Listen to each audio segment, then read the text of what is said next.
You don't need mom. You don't need dad. You don't need grandparents. You don't need aunts and uncles. You don't need school. And you probably don't even need a church because you're a master. This rap song that's played over again. And it says, I will travel across the land searching far and wide each Pokemon to understand the power that's inside. And then it's enchanted to them. Gotta catch them all. Here's the next character. This is Misty. Look at this. If this was actually clear, you'd see that that's a halter top. It stops right there. And she's got short shorts on. She's headstrong and stubborn, constantly arguing with Ash. Typical woman. God forgive me. All right. Jesse, and the other one's called James. And listen to what it says about them. It says, prepare for trouble, make it double. Jesse and James are an evil gang looking to steal rare Pokemon. In the program, they're also prone to cross-dressing.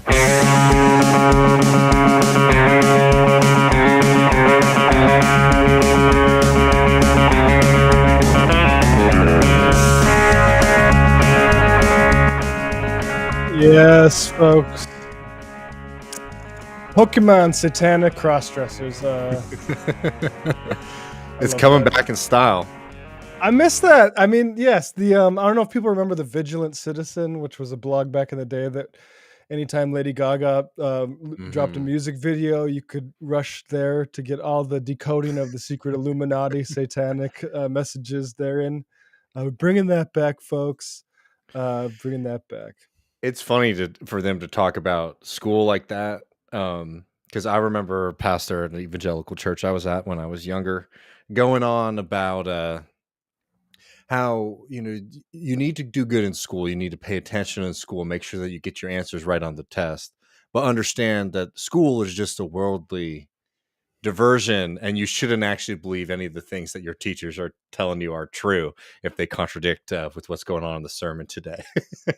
I couldn't help. That's funny because I couldn't help but notice, like when he says, like, you don't need school, you're a master. Like that's a very pro-school message in a way that probably puts that guy. I think his name is out of touch. It's to the left of a lot of Republicans. Yeah, exactly.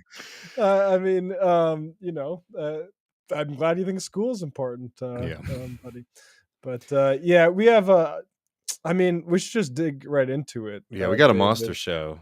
We really talking. We can't dilly-dally around. We're talking history of Vietnam in just a little bit with Robert Bazzanco, which really great conversation. Looking forward to that later in the show. People might have seen, I've been talking about this constantly.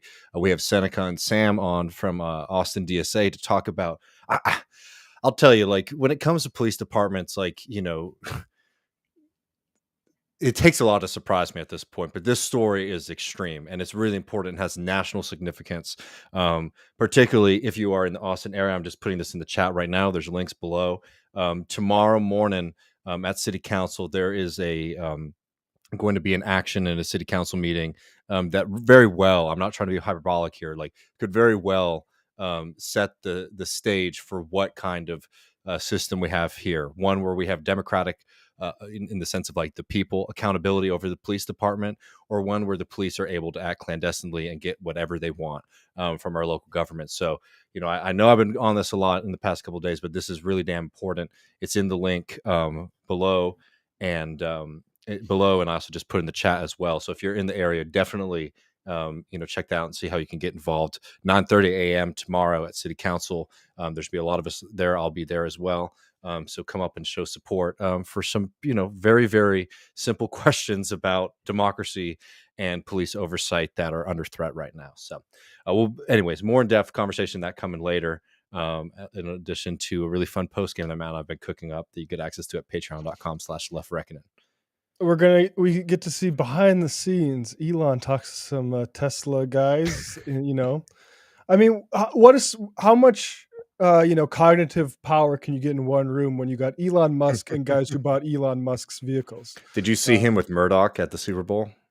I did, yes. And funnily enough, I'm actually reading a book on Rupert Murdoch's dad, who was a journalist, fairly connected. I'm just into the early parts of his life now, but Rupert Murdoch is an interesting guy. We don't talk enough about Rupert and how, like, 10 years ago, there was like the phone hacking scandal in the UK that looked like Yeah. he was going to go down. And, now he's hanging out with the world's richest man at the Super Bowl. No, So nothing to worry about. Two wealthy folks who have a lot of control over media hanging out they're together. taking on the oligarchy. I think they're just talking about the best ways they can save us all from the oligarchy. So, um, well, yeah. So anyway, I mean, we got so much to get into, Matt. We might need to jump right into let's this do it. first story of the day, which, is not too surprising. I mean, it's a story that everybody's talking about on the left, at least, as they should, which is this massive train derailment in East Palestine. Which we've seen the videos of the plumes of smoke. We've seen the fires. We've seen the devastation. The questions about the environmental and the health risks, I think that, like, fair to say, will be significant. Also, early enough that, like, we don't know what the full extent of those damages are going to be. But Yeah. that's not something that you want to happen under any circumstances. And you should be making quick excuses. And, like, I don't know, this story touches on so many things that I think are, like, central to what we do here at Left, Right, and Matt, right? Yeah. Um, I mean, the the infrastructure stuff, like, yeah, this has been a area of emphasis of us. No, like the infrastructure stuff, the questions about democracy, like should we let private corporations who are trying to save money basically be able to put all of our lives at risk? Questions of workers' democracy and what rights working people should have.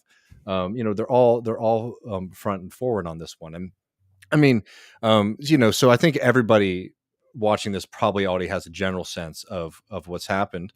But there was a 150 car train that was derailed in Ohio and has since burst into flames. And there was a controlled burn of some of the chemicals that were leaked out. There has been reports of things like, significant fish death, frog death. Obviously, people who have respiratory issues have been really suffering through this. There were evacuations. There's a lot of questions and anger from the community around there, which is something that you would expect. Um, Mhm. but what has been frustrating has, one, I think, been the government response, and two, has been the kind of reflexive nature of the way that a lot of people, let's call them like the Democratic Party adjacent folks in the media and in the public, have been so quick to try to sweep this under the rug, act like it's not a failure of policy when it very, very much is so. And let's pull this up right quick just to maybe get us started. This is a story, and if you're not already following our friends at the Lever, you absolutely should be. But this is a story from the Lever about who's to blame for this kind of thing. So this is from Julia Rock and Rebecca Burns in the Lever. There will be more derailments, talking about the failure, because again, like, here's the argument that you've been getting from a kind of Mhm. more like centrist liberal. Well, this was a mechanical failure, so how could you blame Pete? How could you blame the government? Or this was a Trump era pullback of an Obama era regulation on these brake systems, right? So there's two arguments. It's a mechanical failure, so how could you dare talk about systems or policy? And two, Donnie, who's not the president anymore, is still responsible for it. But from the Lever piece, most of the nation's freight trains, including the Norfolk Southern train that derailed in Ohio, continue to rely on a Civil War era braking system. Norfolk Southern belongs to a lobby group that successfully pressed President Donald Trump to repeal a 2015 rule requiring newer, safer electronic braking systems in some trains transporting hazardous materials, the Lever reported Wednesday. The Department of Transportation's most recent regulatory agenda, which lists all planned, proposed, and final rules, does not include an ECP brake rule.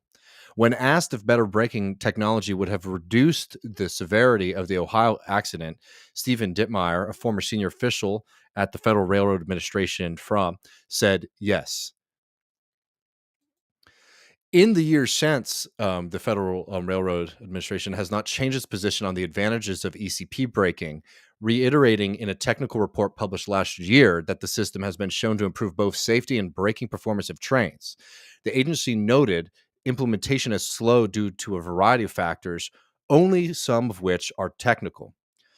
One key reason for the delay, according to the fraud, was the capital investment required and all the unequal allocation of both costs and benefits from implementation among the stakeholders, right? So here is the Federal Railroad Administration saying that one of the issues for implementing this system is the amount of money that corporations would be having to pay to make sure that these systems are safe and don't fail.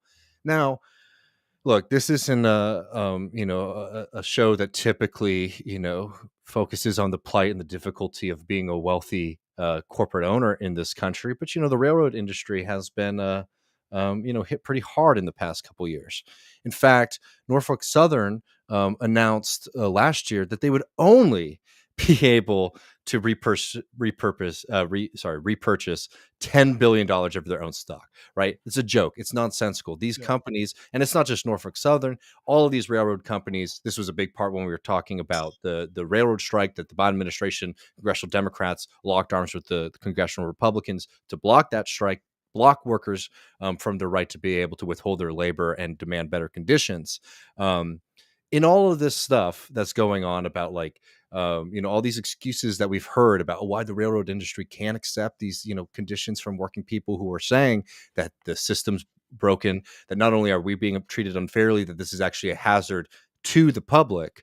In that same period of time, the railroad companies have been raking in massive profits, and in fact, taking those profits and turning those back in to repurchase and inflate their own stock price, right? So it's nonsensical to sit here and say that the issue is, these poor railroad companies can't afford to have better systems put in place. It's absolutely absurd that these things are run for just easy money for shareholders. These critical things it's just for people to have, and that's the thing we can't threaten, is the vampires taking their easy cash out of something because they put cash into it. It's absolutely insane. And they put a tremendous amount of cash into the political system as well. Yep. If it's the Republicans or if it's the Democrats, they spend a lot of money making sure that they have the ear of these folks. And why is Buttigieg being... Real quick on that, just while you go, Norfolk Southern, people pointed out months ago when these are the corporations that are sponsoring Cop City in Atlanta. Infographics will come up. You look on there, you'll see Norfolk Southern. No, that's a good point. I mean, no, the railroad industry, I know sometimes people think that that's like a industry of the past, but it is one that is very critical today to American capitalism, and they know that, and they get a lot of favors from the government. And this is just... Sorry, just to jump in again. There was that, I can't remember which railroad it was in California, but that was making this big thing about people coming onto our railroads and stealing stuff off the trains, when months earlier they had just cut contracts and security personnel. And we'll just play this as B-roll for a second. I mean, this is some of the footage that we have from these fires. I know there have been these really horrific images of the plumes of smoke going over East Palestine and areas surrounding. That is something that you never want to see in your community, and it's an accident again that could have been avoided had there been a better braking system in place. And two, this is again what was one of the main concerns that railroad workers were bringing up: the precision style scheduling, right? Which meant that there was very, very little room for error. People were being treated as machines, and the system of these miles long trains where you would maybe have one or two people or just a few folks on an entire mile long system, which meant that if there is an issue, the ability of a worker who's already overextended to be able to catch it before a disaster like this happens is extremely, extremely limited. And really, really excellent work on this from that I'm going to play here for a second from John Russell. I'll give them this courtesy of a More Perfect Union, talking about this fact that not only is this something that could have been avoided, right?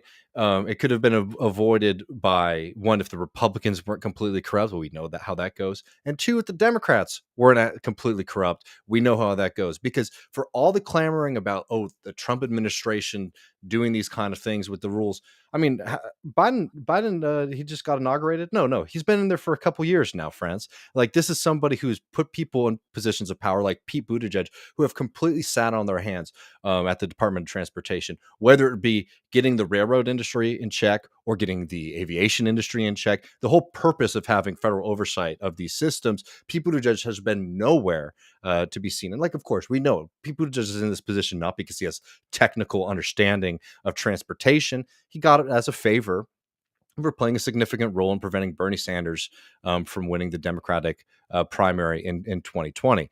So these were things that he could have dealt with, and he refused to. And in fact, he took too long to even acknowledge this issue.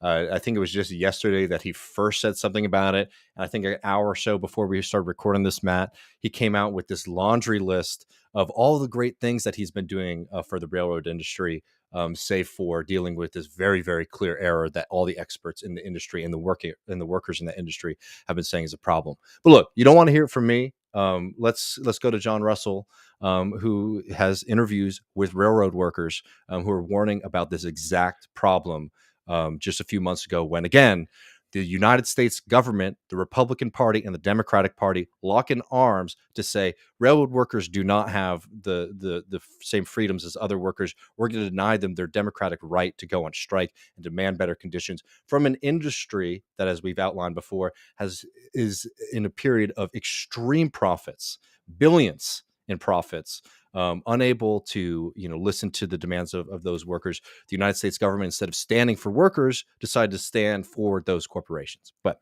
here we go.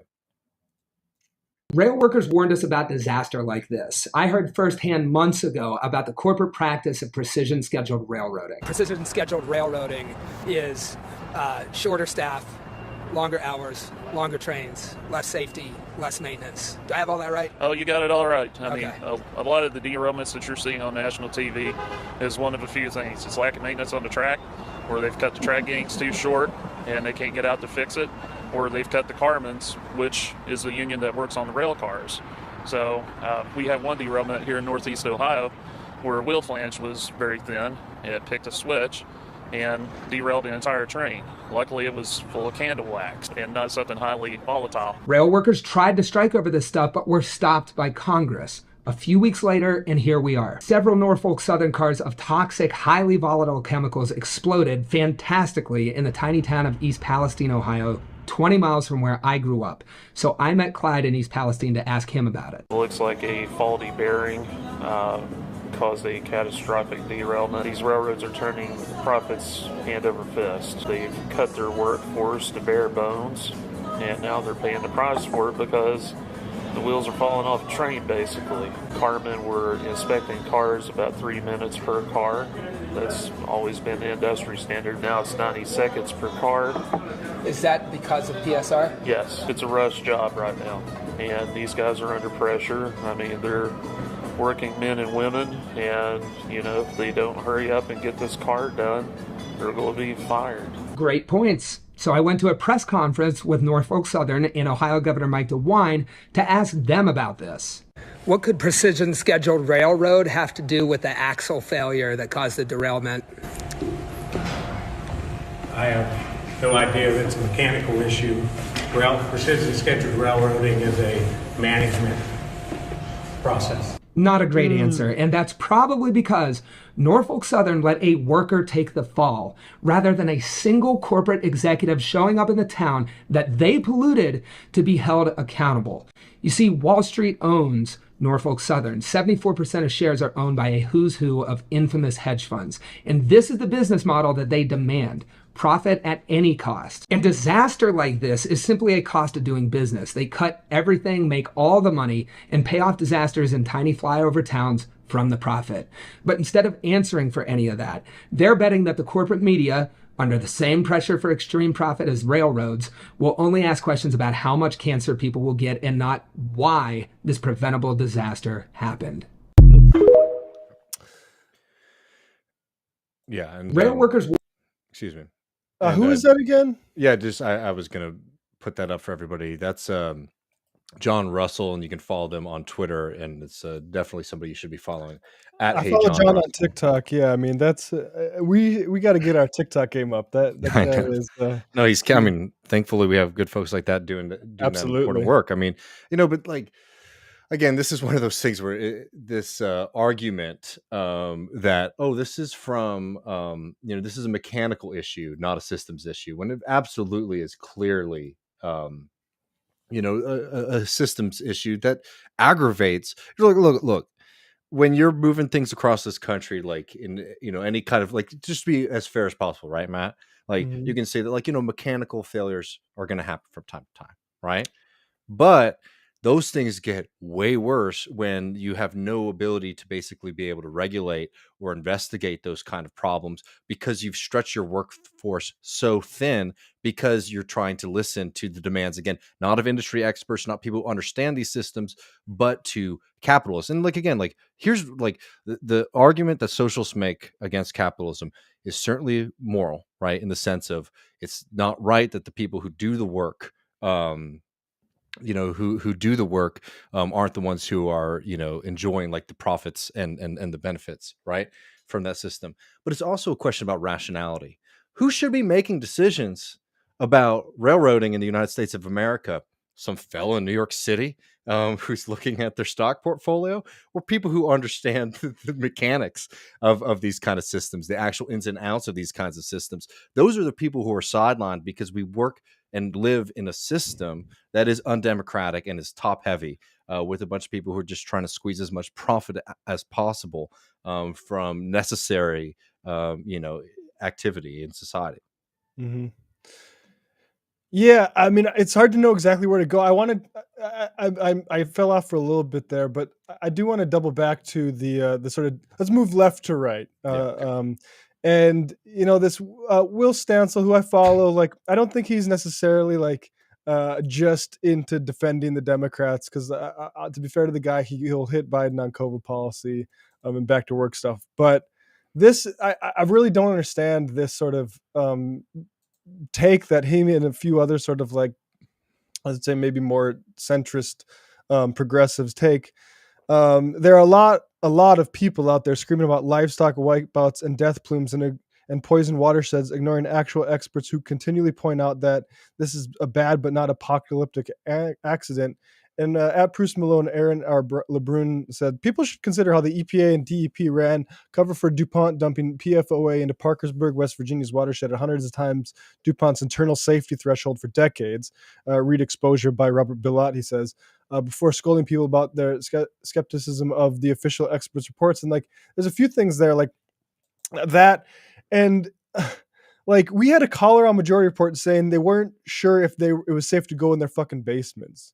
So, like, the idea that, and also this whole, like, song and dance we're going to get into with, like, JD Vance, stuff like that, this is all about not, like, did Pete, and maybe I need to give him more credit, did he say, we hope the governor invites the feds in because that's what needs to be done here? And because, like, the FEMA, for instance, can't get in there unless DeWine, Republican, invites them in. That's what needs to happen. And both, it looks like, the Biden administration and Pete Buttigieg here and DeWine don't want that to happen, because what happens then is the documentation starts getting a lot better of how bad this is. And all of a sudden there are more obligations to people. And instead we have this thing where it's like people are coming back and said, yeah, it's probably safe. JD Vance said, let his office know if you see any severe harms, and we're going to keep testing, but come back. Keep testing. Those are contradictory things. And so you can't just say, like, oh yeah, it's probably fine.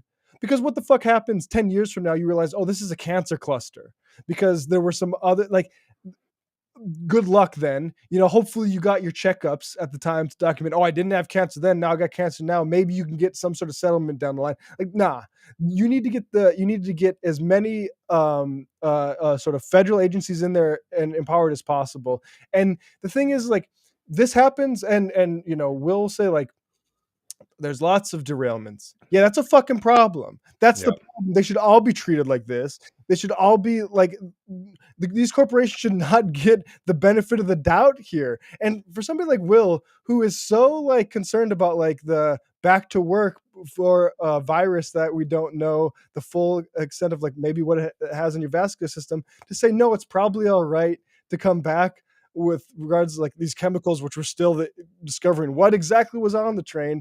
That it doesn't make sense, and it's a nonsensical argument. No, like, I mean, let's keep this going for a second. I mean, I don't want to let him off the hook too early yet, Matt, because he deleted some earlier tweets, which was basically the equivocating the left and the far right on this. But this second tweet, like, very much, I think, speaks to a real derangement amongst a lot of like left progressives, maybe we'll call them, right? People who aren't socialists. Y'all will have to forgive me. I'm not a German expert here, but it's uncomfortable. But it really, this is from this fellow Will Stansel, says it's uncomfortable. It really feels like the idea of shadowy capitalists inflicting a terrible industrial accident cover up on a small all-white rural town with a cinematic name fits the Herrenvolkisch Heartland versus globalist worldview both extremes occasionally share. Again, classic liberal thing to do, equivocating like the far right with people who think that working people should have democracy in the workplace. But also, let's be really just really quick. Yeah, shadowy capitalists. We're talking about fucking Norfolk Southern. Like, we're talking about Wall Street. It's not some mysterious force. It's clear. And these are the people who have tremendous amounts of power over our government. Come on, this isn't conspiratorial. Like, these are the people are. These are the people who were so like assured that they could depend on Biden administration to come through for them a month ago that they weren't really sweating it. Like they were far less surprised than any progressive was that Biden was just going to get that in the bag for him. So this gets to like the second bit of I think what you and I want to talk about, Matt, right? Which is like, and look, this is not me coming at folks. I understand people are upset and angry about this, as you should be. Like, I'm upset and angry about it. But there's been this kind of like popular thing. It's like, oh, there's a media blackout on this. And that's not true. The media is covering this, right? The state's attacking journalists, right? That's true, right? As we know, and that's horrifying. But this is a story that people are seeing and reading. The frustration that you feel is not that nobody's covering it; it's that nobody's fucking home.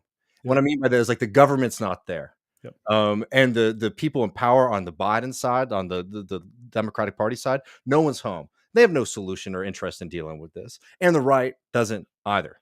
Right. That's the fundamental thing, is that we are living in a system where capitalists are basically able to threaten us all with massive derailments and crisis like this in their pursuit of profit. And there is nothing on the government level to step in and stop this stuff, because it doesn't fit in the not just the ideology, but in the everyday work practice of a typical Democratic Party or Republican politician. The only ones who are jumping onto it on the right are trying to do, conspiracy level stuff on it because they see the spaces open.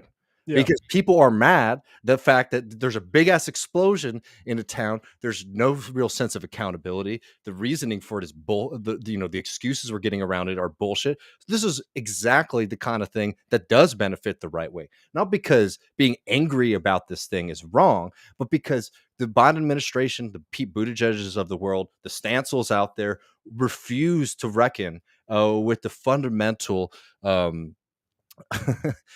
decrepitness of the American economic system right now that leads us into crisis after crisis, right? Yeah. And again, there's the system's been hollowed out by vampires.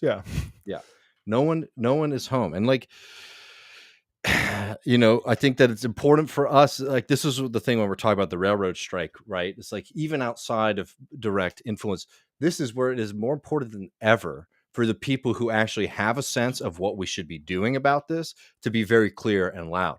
So no, people are covering this, but there is no real analysis of it. It's, there's a big mystery here. Who knows what crazy thing could have happened? When again, this is the thing that railroad workers have been warning us about for a long time.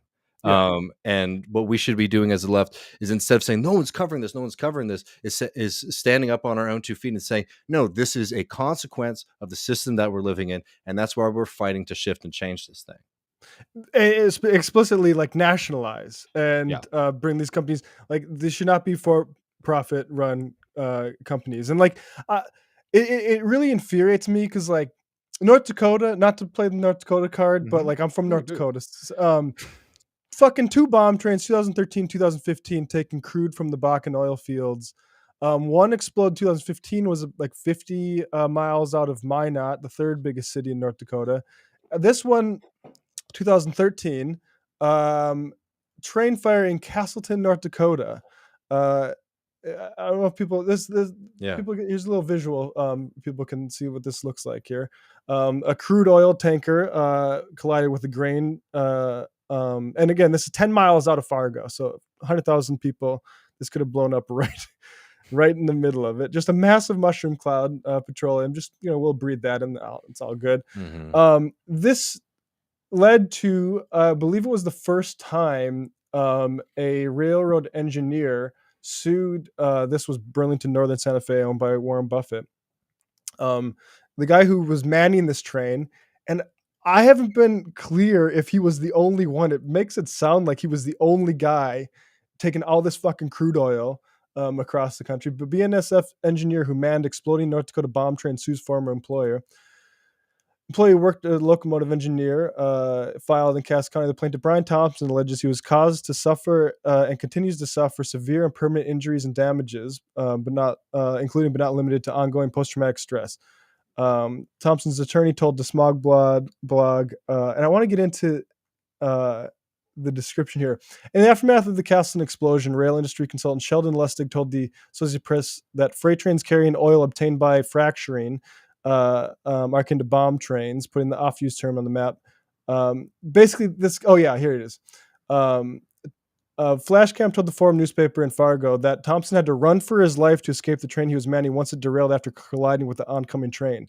Behind him, tank cars were starting to derail and catch fire. Flashcam told the Forum of Thompson, who is in his 30s and is currently in school to obtain a teaching degree. Plaintiffs allege BNSF, owned by multi-billionaire Warren Buffett, violated Federal Employers Liability Act in multiple ways. They include failing to and neglecting to provide Thompson with a reasonably safe place to work, and failing to warn him of the dangers of hauling explosive tank rail cars and the tendencies of these rail cars to suffer and rupture upon damage. And it goes on. BNSF may have known quite a bit more about the danger of carrying Bakken fracked oil than it ever told this guy who is in custody of it, taking it across the sea with a train. And I mean, this is just like, no. Yeah. BNSF knew or should have known of the dangerous nature of the cargo it required its crews to transport, and should have exercised great care. And the thing is, like, they fought this, and I'm unsure if it's still being kicked around. They did a motion delay, but their defense is that guy who had to fucking jump off of the train and run away from it as it's exploding should have been followed their safety procedures better. And I will say, like, that is, I mean, psychopathic. Yeah, it's anti-human shit. Yeah. And that's the state of work in this country right now. And, people are right to be angry about this. We should demand a lot more, and know that, at the end of the day, the only thing that's going to shift this is, really making a commitment and dedicating, your time to labor and the people who understand these systems, because we're not going to get it from these kind of folks who are trying to take advantage of it. And we have a beautiful boy here to help amplify that message. And yeah, like, look, I would like a genuine openness in the Republican Party to, like, maybe get in movement on these issues. And I will just say, with regards to Marjorie Taylor Greene, she's going on long Twitter threads saying maybe we lost our work ethic, and need that to make up for the labor shortages. So nothing there. This, though, coming from a guy who said, we're getting encouraging signs from Norfolk Southern that it might not be as dangerous as it looked. Here's him on Tucker, and this is a very clear example of how they use the idea of it's wokeness. It's not corporate capture that has led to this result. It's that we're too stinking anti-racist in this country to keep the trains running. the tragedy in Palestine, in your state, kind of points up that something is kind of wrong with the fundamentals. I mean, if there are hundreds of train derailments, like, who's paying attention to this stuff and trying to prevent it? Well, Tucker, we've had hundreds of train derailments after we spent over $1 trillion on infrastructure in this country. Oh, we had the train derailments before that too, you dumb shit. And like, again, already we're in there with like just the old fashioned anti-government spending take, right? It's no, like, it's spent too much money in the Biden watered down shitty ass infrastructure bill. This is like a consequence of corporate captured government, but what is like the effect policy wise, right? The corporate captured government is doing exactly what the railroad industry wants. And what does the railroad industry want? Less regulation, right? So like the whole thing is like, oh, it's too big, there's too much money, blah, blah, blah, is nonsensical when you actually look at the facts on the ground. But these guys are fucking morons and are trying to find an angle to channel again the outrage that people feel, and they get a huge gift from the fact that Buttigieg didn't want to speak about this for the longest time. And I know Vance didn't. Yeah. Vance was slow on it too, in fairness. Yeah. But this is like, you know, of course he's silent on it because he's not interested in going up against these companies. But yeah, let's be very clear. Pete Buttigieg does not give a fuck that these guys are going on here and talking about him being too anti-racist. Pete Buttigieg loves that, right? Because the real reason is what he's worried about is they're going to say, hey, DeWine should tell Biden to get his ass in there with FEMA and start protecting people and holding this corporation to task, but they can't go there. And that's really like, I mean, we'll see the gymnastics, in place of that. So the fact that this isn't getting obviously better is a major indictment of the people spending the money and what they're spending the money on. Now, we know if you listen to Secretary Buttigieg today, that they are focused more on whether we have too many white men in construction jobs than he is on the fundamentals of his job, which is ensuring we have a viable transportation infrastructure in this country. And unfortunately, my constituents in East Palestine have been some of the main victims of the fact that we have failing infrastructure in our country, again, after spending tons of money in an effort to actually fix it. So the problem we have, Tucker, is that we are ruled by unserious people who are worried about fake problems instead of the real fact. Yeah, the real problem, like, Department of Transportation is too anti-racist instead of this shit has all been hollowed out by these massive corporations. I mean, in at the same time though, it's like Buttigieg is like in charge of the system, and like that's the kind of shit that he's getting into, right? It's like, I don't know if you saw that clip. He's just like, oh, we're gonna have, you know, like more diverse like construction industries. Like that's what he's giving his speeches on. When again, it's like the policy is like is limp and weak. It's because he's out to lunch. And what actually needs to happen is a much more direct engagement with capital and capitalism, which Vance don't want and Buttigieg doesn't want. Yeah. So there's just like, let's have the stupidest, most outside of reality argument possible, and then we can line up all the MSNBC people who are going to get really worked up about Vance saying this thing about, you know, anti-racist construction crews, and all the Vance people get really worked up about that, right? Again, like it is honestly, that is like, you know, you talk about political theater, like as clear as day example of what that kind of American political theater is, where you're having these nonsensical arguments between the Democrats and the Republicans about something, again, that is very material, that you can understand the context and the actions that need to happen to fix that problem. Yeah, and absolutely, like Biden should have fired Pete for the fucking airline stuff. He should absolutely do it over this, and, you know, frankly, take whatever bump in the polls he gets from a guy who's not up to the job. Absolutely. And like you said, like they love this, and this is again the thing to make Pete and those guys uncomfortable is say this is a state of emergency. That our country is falling apart in some of the most important ways.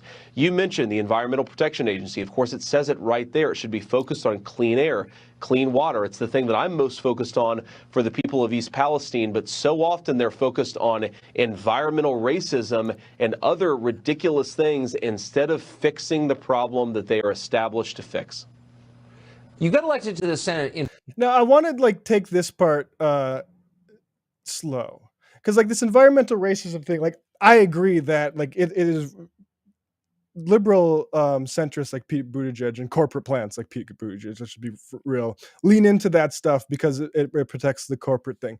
And like also like people can be very who are comfortable talking about race don't like to talk about class. This part is very interesting though, because they describe it as if this is just some sort of race thing, but the residents of East Palestine, to my knowledge, like aren't, maybe I don't know the demographics at all, frankly, but basically Vance is going to pivot from the race thing to saying, oh yeah, people are focusing on the poor residents of East Palestine, but that's class, that's not race. And I think as long as you include environmental classism with environmental racism, I have a lot less objection to the former. But anyway, because you said, look, the people that I grew up with, in your case, literally that you grew up with and are related to, are dying of drugs, and no one in Washington seems to care. This seems a corollary to that. So again, and sorry to cut that off again, but drugs come through the port of entries. They don't come through migrants that are traveling to be exploited by American bosses. Any politician should know that. Anyone who purports to give a shit about people dying of opioids should know that. And anybody who, knowing all that and being in a position like senator, who then points the finger away from the ports of entry toward migrants, I think is covering for, say, Border Patrol trafficking operations. That's just an allegation I'll throw out there. He likes to talk about grooming teachers. I'm suspicious that a guy who is sponsored by Peter Thiel, who runs a private NSA, doesn't know this sort of stuff. And so I think they're covering for it. And so like, I'll just level that accusation there. And here's a little bit more when they're getting into what I said. Environment and environmental racism, but this seems like an actual environmental disaster. I don't detect any urgency from the EPA or from Washington at all. Is it because these are not their voters? It's because DeWine hasn't asked them to come in with a state of emergency. I think that's a big part of it. I think that the entire country, the media complex, the leaders of this country have decided to disregard the people of East Palestine. If you look at the way that this story has been covered, if it's been covered at all, it's about how, you know, there are poor people in East Palestine who have been victimized by this disaster. Well, of course that's true, but you want journalists asking tough questions about what's going on. You want to know, for example, what level of vinyl chloride is actually acceptable in the water. I've been trying to get an answer to that question for days. I haven't been able to get an answer to it. Why is vinyl chloride being... Sorry, no, that is not, that sounds like an impressive question. That is a, how much can we say is safe so we can move past this? That's what that is. Like, that's a get your ass back to work take. Or showing up in the Ohio River in West Virginia and Cincinnati, hundreds of miles away from where this accident took place. There are a lot of questions, and we don't, unfortunately, have a media that's actually interested in asking those questions and answering them. It's just crazy. All these people are like defacing paintings because they care about the earth. If you care about the earth, clean air. So, expand. And that's a, yeah. Sorry, go ahead. I was just going to say real quick, like the frustrating thing about this is like these fucking ghouls are going to do this, but you don't have a Democratic Party that is willing to govern in the way of calling their bluff. This should be expanding the EPA. Yeah. This should be another bite at infrastructure shit. And instead, you're just going to let them get these like we're spending too much and it's corrupt shit. And then just spill a shitload of ink on the Democratic Party side, about how it's so terrible, like the points that Vance, just like falling in for the same kind of landmine traps that Tucker and JD Vance are going into, instead of being proactive and like working towards a solution. I mean, it's a joke. I mean, it really, like, this is just something that I don't want to sound naive and act like I'm surprised by this, but I will tell you, I just get amazed every time how incredible both sides, the Democratic Party side, the Republican Party side, how much they can incorporate any kind of disaster into culture war shit, from this to COVID-19 right across the board. It's just like it's a very, very powerful force, and without a strong independent left, I mean, being able to make sure that people don't get caught up in all these webs of distraction and confusion, it's an uphill battle. Yeah, and it doesn't help if you're like, this is actually natural and it's normal, and people are only interested in it because of Heron Volk, whatever the fuck. Yeah. No, I'll say, exactly. I wish people would have got this upset. No, because about like I'm just to be Castleton really one. blunt right here, Matt. Like I Yeah. think there's a hell of a lot of like the shit like we know about the actual like reality of like the Trump voter, right? Mhm. But there is 100% about it. I'm sorry. There's like no doubt about it. Like there is a significant part of like the Democratic Party voter base, or like the at least liberal folks, who like do want to wage war on people in small town America. I just think that that's just like undeniable at this point. And it's bad. It's toxic. It prevents us being able to build any kind of real movement. But again, the people who like promote that, who believe it, who advocate for that kind of shit, are also people who don't share the kind of politics that you and I do about trying to build class power, because they also have suspicions about, you know, working people having more power over their lives, or being able to positions of power to make decisions about their lives, right? They don't want that kind of thing. So again, you swim in the muck, you get dirty, is basically you know, as simple as it is. Yeah, and you know, I just can't imagine like nobody. I don't know. Good that people are paying attention to fucking trains blowing up in their communities. Like, Yeah. I don't know, man. No, I mean, but again, like trains blowing up and like the discourse around it is probably the stupidest, most abstracted, nonsensical thing. And that's basically where we're at with the media, where we're at with politics in this country, and why we desperately need to start building an alternative. Because it's just not like it works for these folks. It works for Pete Buttigieg. It works for Joe Biden. It works for J.D. Vance. It works for Tucker Carlson. It works really well for them. It does not work for you.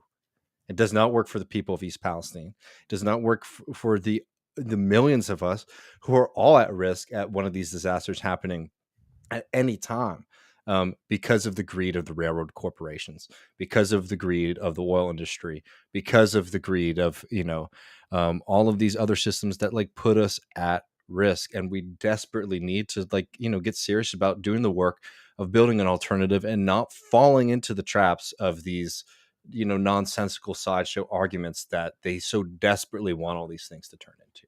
Yeah.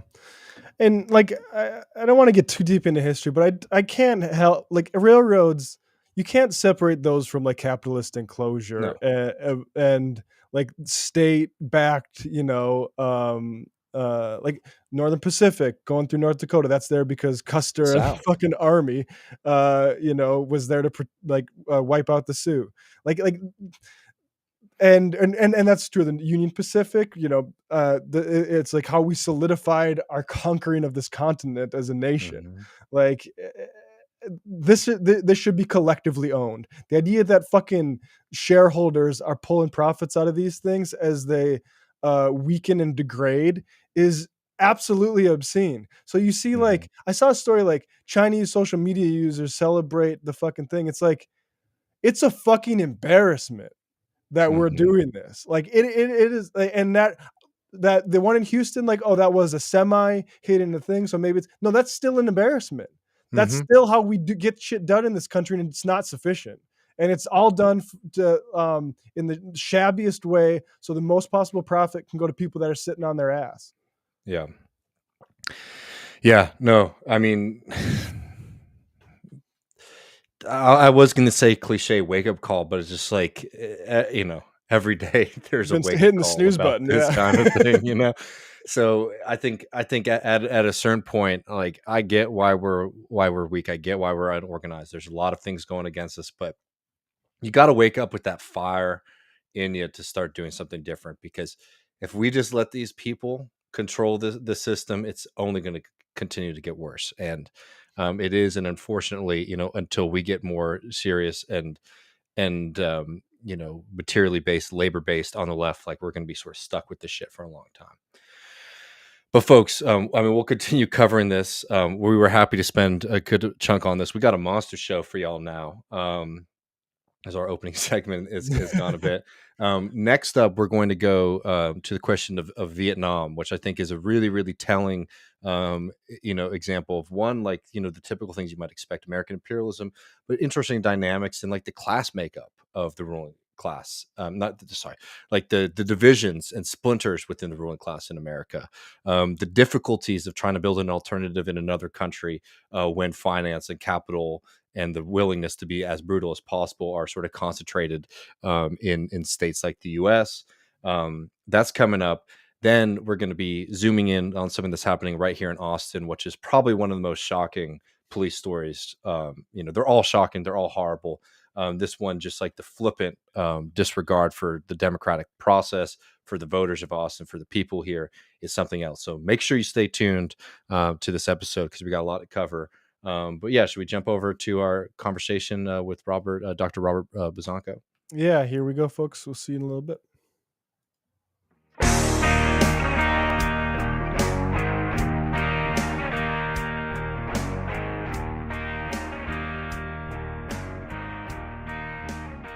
Welcome back, everybody. Left Reckoning. David here, joined as always by Matt. How are you doing, brother?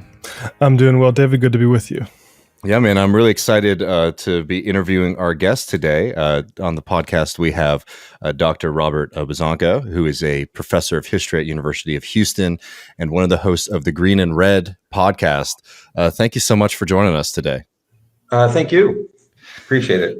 Yeah, well, I mean, we got a pretty big show coming, and this is a pretty broad topic, but we want to bring you on to talk about the Vietnam War and its legacy and some of the lessons, that we can draw from it today. And maybe just to start really, really big, and then we can hone it down from there. Would you tell our audience who won the Vietnam War?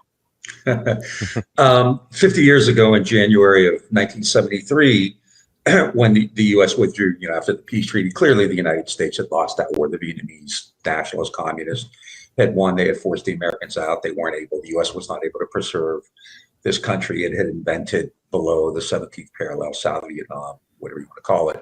So clearly the United States lost that war. But in the intervening years, the United States kind of continued to fight, by other means, and prevented the Vietnamese from, getting aid. Reneged on reparations that Richard Nixon had promised them, prevented the IMF and World Bank from giving loans to the Vietnamese. When in the 80s, the Vietnamese did get loans, it had to meet all kinds of, structural adjustment conditions, get rid of the private sector, exports, things like that. The U.S. encouraged China to fight a war against Vietnam in 1979, which was really costly. The United States supported, and this is the one that Americans don't believe, but the United States supported the Khmer Rouge, the killing fields, against the Vietnamese, even at the United Nations. So the United States really, continued to impose its will upon the Vietnamese. And so they kind of, any idea that they might have had of creating any kind of like socialist or revolutionary society was simply impossible. They kind of had to create, this new economy, Doi Moi, which was kind of a market-oriented economy, kind of like perestroika, what Gorbachev was trying to do in the Soviet Union. By the 90s, the Vietnamese have have normalized relations with the United States, and joined the World Trade Organization. The United States and other countries, investors began to go into Vietnam, put a lot of money into it to privatize the economy. So in that regard, the goal that the United States had when it became involved in Vietnam in the aftermath of World War II and the Cold War was to kind of prevent it from becoming a communist country or a Chinese-like country or a socialist economy or whatever, to make it part of the global economy, and it did. And so like my kind of line is always like, if LBJ were alive, he'd say like, hot damn, we won the war. Yeah, and can you just talk about the originals motivations a little bit? You touched on it with the anti-communism. Basically my understanding is maintain imperialism in service of global anti-communism. Can you just talk about the ideological through line for the war there? Yeah, like Ken Burns, the PBS thing was, these are people who had the best of intentions and they wanted to preserve democracy and all that. That's kind of the typical liberal line, and that's just a bunch of, kind of cover, that's propaganda. In the aftermath of World War II, clearly, you have the Cold War where the United States is trying to prevent these communist and in fact nationalist movements, and the Vietnamese are both. It's a nationalist movement, but clearly the people leading it were part of the Indo-Chinese Communist Party. And so in the aftermath of the war, the United States actually, the U.S. didn't really care all that much about Vietnam. It wasn't that important, but it was important to the French. And because it was important to the French, it became important to the Americans. In addition to that, and that's kind of, I think, accepted by a lot of people who write about this, but there's another factor that I think is important. The United States was trying to recreate capital or create capitalism in Asia. And the initial goal was to do it with Japan and China, but after October of 1949, obviously China is not going to be part of that. So the United States was concerned about these nationalist, communist, whatever movements in Asia. First, they didn't want them to kind of go the Chinese way, but then they also wanted to make sure that Japan, which would be the linchpin of this reconstruction in Asia, would have trading partners, places where it could get raw materials, places where it could get labor, places where it can invest in trade and markets. And so Vietnam, which really, on its own isn't all that important, did become important in that kind of more regional arrangement in order to kind of rebuild capitalism. So yeah, it's clearly within this imperial structure, this imperial framework. And, the rhetoric is about capitalism, or I'm sorry, about democracy and human rights and all that kind of stuff. But, clearly the government the United States created and supported in the South, wasn't democratic and didn't, care about human rights or anything like that. So that was a cover. But yeah, it's within this imperial framework to try to develop these capitalist markets all over the globe, not just in Europe, but in Asia as well. Yeah, and I mean, talking about the human rights and democracy question, I mean, could you talk a bit? I think most of our audience is obviously familiar with Vietnam as a history of true American brutality, but the effect of the war there for Vietnamese people, the destruction, the loss of life, the damage, plays a major role in the inability of the Vietnam government after the war to really be able to, create the kind of system that they want, because it's just pure crisis mode after the U.S. leaves, correct? Yeah, I think you can't understate how vicious and brutal that war was. And a lot of the newer scholarship kind of wants to give agency to the Vietnamese, and that's fine. But the reality is you can't analyze this war at all without the immense is understating role the United States played, the destruction, the brutality, just the data, 2 to 3, probably close to 3 million Vietnamese were killed, mostly civilian. The U.S. dropped 4.6 million tons of bombs. It destroyed countless villages. There are still 80 million unexploded bomblets, the little bombies in Laos. So Laos and Cambodia were also affected in the same way. Created 15 million refugees. The United States had free fire zone search and destroy missions. Just brutality, things like Neoliberal, which, kind of got all kinds of attention and should. But the reality is, unfortunately, Neoliberal was in no way aberrant. Those kinds of things happened. It was, obviously World War II is a global war, but, outside of that, I can't think of any war, any conflict, any attack that was as humanly just brutal and vicious and costly as what the United States did. And I mean, it's a war crime in so many ways. At one point, Nixon gave orders to Kissinger. What was it? Anything that flies against anything that moves, which is just, that's just a commando for global war crime, massive war crimes.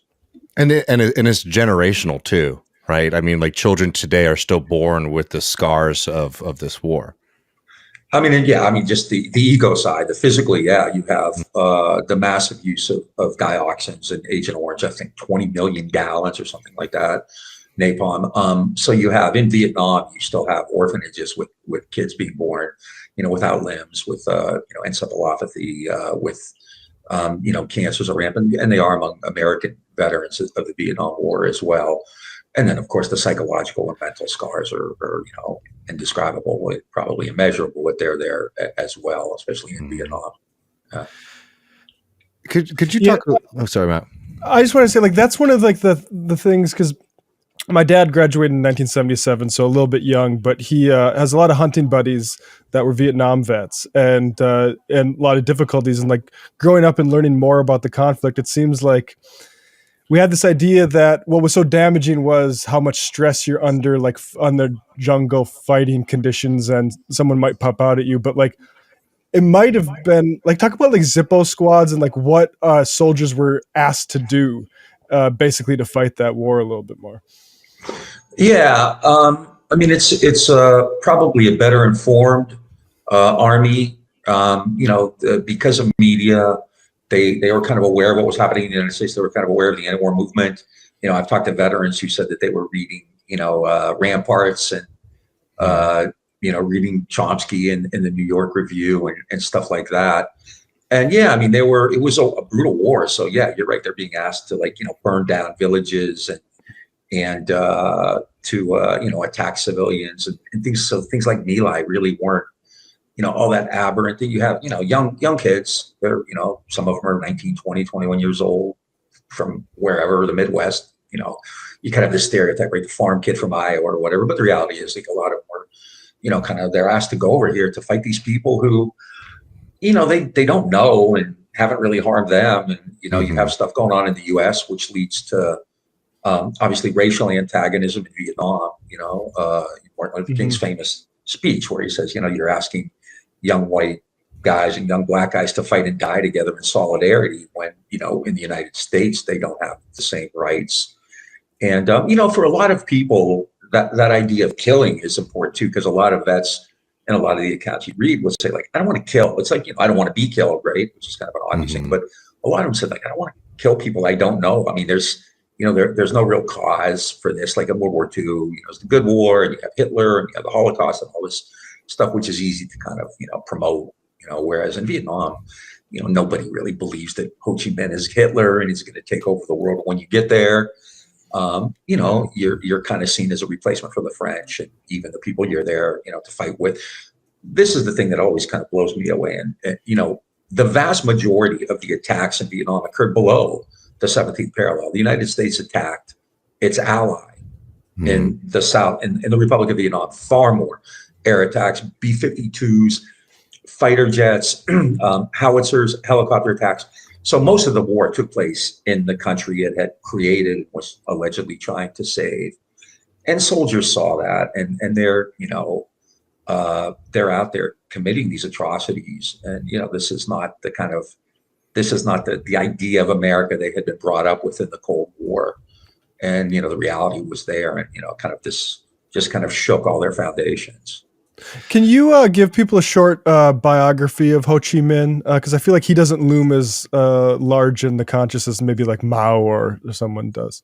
Yeah, I think he's a fascinating guy. He was born into a fairly well-educated family. His father worked with the French administrative government, so he was well-educated. He grew up in this kind of nationalist environment. There were these Vietnamese scholars and poets who were also warriors, famously a guy named Phan Boi Chau. So Ho was aware of all that. He grew up with this kind of nationalist fervor. He left Vietnam. He studied in Japan, which was kind of where the anti-Western Asian young people went. Then he went to Paris, which is where the expat community was. And in Paris, he met a lot of the people who we would, his comrades for the rest of his life, Van Zap, Lê Duan, Trong Chin, and formed the Indo-Chinese Communist Party. He went to Versailles and tried to meet Woodrow Wilson in 1919 to talk about, the rights of colonial and oppressed colonials. People, made his way around, was in jail in China, had connections to both the Soviet Union and the Chinese Communist Party, and later the People's Republic of China. Created the Viet Minh, which was a nationalist group, and the public goal was always a nationalist revolution to get rid of the French. And so it was like a revolution that included, peasants, landowners, anybody who was anti-French, basically. In 1946, declared Vietnamese independence, had it stolen away from him when the French re-entered in 1954 after Dien Bien Phu. Once again, thought he was the leader of a sovereign and united Vietnam, had that stolen away when the United States at the conference in Geneva cut the country in half. He's a communist. There's no doubt about it. A doctrinaire communist. He's familiar with Lenin and Marx, and really connected to both the Soviet Union and the Chinese, but Vietnam and China. And this is, there's so many American mistakes, but Vietnam and China have traditionally been enemies. They still are, right? Traditionally been enemies. And so the United States thought that Ho was just a puppet of Mao Zedong, and that was never the case. And so the U.S. kind of approached it that way. Got a lot of aid, more from the Soviet Union than from the People's Republic of China, wanted to kind of, didn't want to fight a war against the United States, obviously. Tried to kind of, find solutions short of that.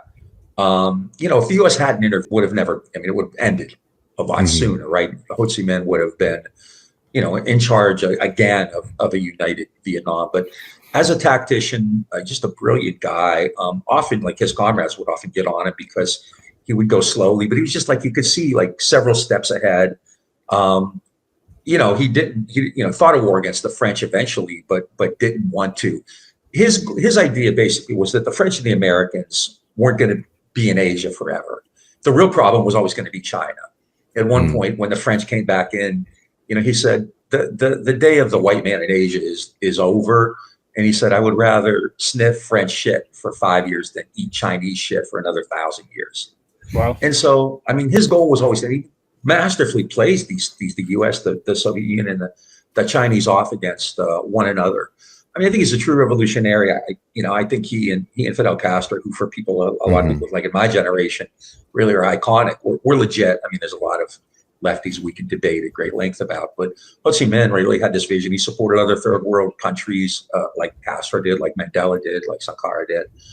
But just, I think, a brilliant strategist, a tactician who understood kind of, he wrote poetry. And, when he died in 1969, and, we can quibble about that, but clearly I think the people who took over after him, and for a lot of reasons, including the brutal U.S. war, which I think the biggest reason, really kind of strayed away from the kind of Vietnam he wanted to create. But I'm kind of in the tank for Ho Chi Minh. Yeah. Tank. I think one of the first things I ever learned about Ho Chi Minh was in a Hitchens essay, Igris Hitchens essay I was reading in high school, and it was him deploying Thomas Jefferson in some diplomatic exchange with the U.S. and, live up to your stuff, guys.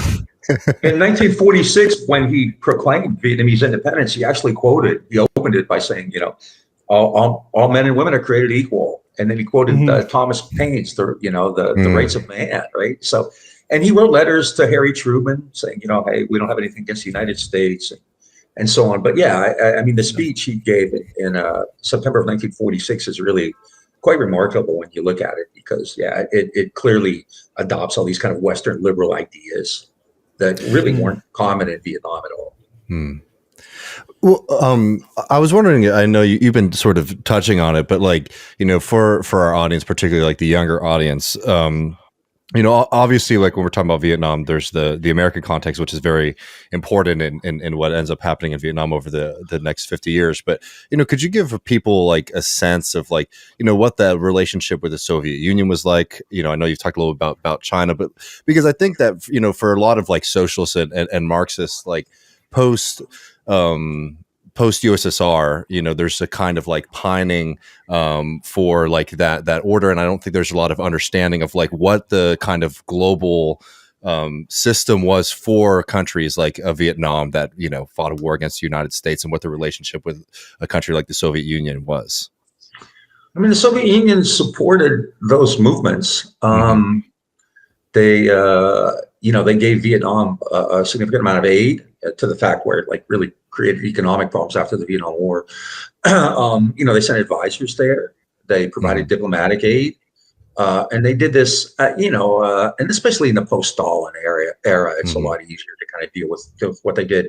But they really were a counterweight to the West, to the empires of the West, right? And which. You don't need to defend Stalinism to say that, once that is gone after the, early 90s, the West just has nothing in the way. It can do the kind of thing that it's done since then. But Ho was never a captive of the Chinese or the Vietnamese. And again, if you read this stuff, and there's been a ton of stuff that's been declassified and translated in Vietnamese sources, especially the Cold War International History Project and the National Security Archive have great collections on that. And that's why I think the guy was able to like kind of operate in this incredible, environment where you have Mao Zedong, Stalin, and Khrushchev, and Brezhnev, these like giants, right, with immense power. And this guy who, is in charge of the Communist Party of a fairly small country that's being pummeled by the United States. is able to kind of, operate within that and quite successfully get a significant amount of aid, but never become captive to any of those countries. I mean, with regard to China, I mean, as soon as the Vietnam War ended, the Vietnamese and the Chinese were already kind of, going at it, and the United States was encouraging China. Jimmy Carter, who, has done great stuff as president, since his presidency, but as president was just typical Cold Warrior, nothing unique there. So, but those communist countries really did provide, cover and shield for, the Cuban Revolution, the Vietnamese Revolution, the Sandinista Revolution, and, I think as a lefty myself, I think there's some real virtue in that to create a different world, No, totally. I mean, I'm just curious in the sense of like capacity, right? The like the capital that like the Western countries hold versus like the Soviet Union in like the 80s, up until its collapse, sort of, like materially, is it strong enough of a counterweight to sort of like be able to recreate and deal with all the damage that's done to a country like Vietnam after the United States, right? Yeah. I mean, the Soviet Union was held in esteem throughout the world, throughout the third world in the 70s and 80s. And the United States had lost that after World War II, and this is why people like Ho or Nasser or Sukarno were considered threats, because they kind of presented this different, and the Soviet Union, whether for propaganda reasons or not, supported those countries. And I mean, today, if you look at Russia, which is, an imperial, horrific, monstrous power, but at the same time, much of the world doesn't have any real dog in the war in Ukraine. They don't have a dog in the hunt. And a lot of them, the Saudis and the Indians continue to trade with Russia. And so I think Americans are unable to kind of understand the idea that the rest of the world doesn't see things this way. No, I mean, like totally, like Lula, for example, gets people get very mad at him, but again, like, yeah, if you don't have like the American perspective, historical context. Yeah. And AMLO just said he's going to work to kind of, normalize relations with Cuba. And I mean, I think in the United States, we're caught up in this rhetoric and this frenzy. Although I don't know. I mean, if you look at polling, most Americans say we should normalize relations with China, or even North Korea. Most Americans say there's no, So I think you clearly have the real bipartisanship. Obviously, is this empire, this military-industrial complex. But I mean, with regard to Vietnam, I think a lot of Americans opposed the war on moral grounds. They didn't just think it was a mistake. I thought it was morally wrong. A lot of Americans, at various points, majorities, opposed the war. And now the United States and Vietnam have a really strong relationship. There's good trade. The U.S. invested, I think, $2.8 billion just last year in Vietnam. Trade has increased, I forget, over the last 10 or 15 years, like 200-fold or something like that. It's just an immense amount. So, but, as someone who kind of grew up, not in the Cold War itself, but, a little beyond, not long beyond that, the role that the Soviet Union played, I think it is important in kind of creating kind of spaces for some of these movements, which, you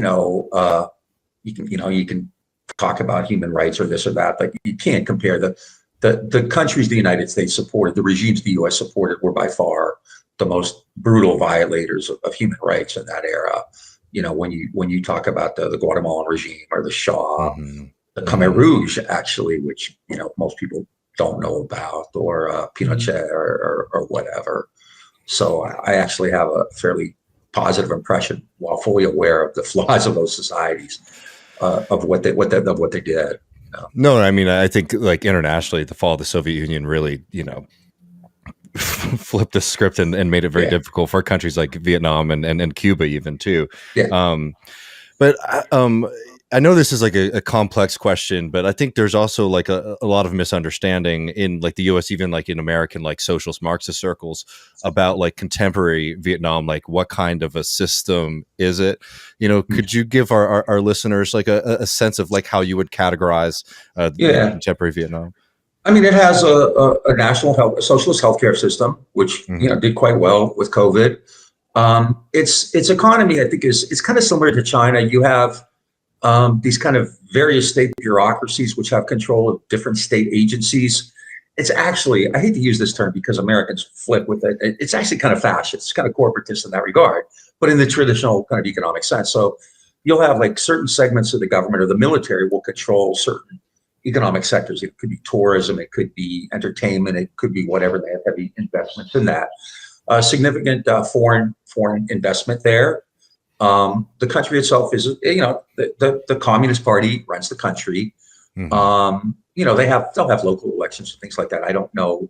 Like, I think Cuba, you can make an argument this actually has a pretty decent functioning, role to play for people in it. I'm not sure Vietnam is quite at that level. But there are dissidents there who get in trouble, just like they do in the United States. Probably maybe the punishment may be a little more severe, but give it time. I'm in Texas, so I'm waiting for librarians to be jailed. So yeah, no, feel you. So it's not what I would consider like a really a socialist country, in the sense like that Cuba would have been, or that like Nicaragua in the 80s might have been, or this is all difficult because when you're operating in a global capitalist system, you're limited on what you can do, which is why I think sometimes to put this burden on these countries to act a certain way is difficult, because we're judging them by these standards, which are impossible. It may be sound funny, but there really is a system of capitalist encirclement. And so you can see that in Vietnam in the 80s, right? It's just not going to be possible. The United States continued the war by other means. And in that way, I think really kind of it got what it wanted there. But I wouldn't call Vietnam really a socialist country, although it has things like an education and a healthcare system, which are quite good, and they function for pretty much everybody. But, it's just hard, like, living in the United States, especially in the last 10 years or so, there's less difference, let's just say, than there used to be on certain of these kind of freedom. And I actually believe in these kind of liberal ideas, right? Free speech and free expression, all that. I don't want to see people jailed for speaking out against the government. The other thing too, though, I think unlike Cuba, where there's clearly a connection with Miami, like in Vietnam, essentially I think the government is a little more burdensome or a little more cumbersome or onerous there. There's not like a refuge. There are people in the United States, Vietnamese, who still haven't, accepted the defeat. But for the most part, the Vietnamese refugee community in the United States is invested in Vietnam and goes back there, and there's remittances, and unlike the Cuban community there. So it's, I don't know if it's what a capitalist country is anymore, but it kind of reminds me a bit of like the Chinese, version, where the state and these various enterprises are connected, and you have this kind of planned economy. And and it's worked quite well. They've the Vietnamese avoided the Asian currency crisis. They did quite well with COVID. Their economies continue to grow, but it's I don't think they have like the kind of homelessness or poverty that you would see. But it's clearly not a socialist. And in the 80s, one of the real tragedies there, I think, and one of the biggest supporters of the revolution, Gabriel Coco, wrote about this, was that much of the changes in the 80s, especially that so-called market socialism, was done on the backs of like workers and veterans. The people who had made the war possible, made the revolution possible. Were kind of, because of these IMF structural adjustments, couldn't get their pensions, weren't getting, they had state jobs taken away and things like that. And so I don't know, it's like, because I really do want to criticize the Vietnamese heavily for what they've done then and since, even today.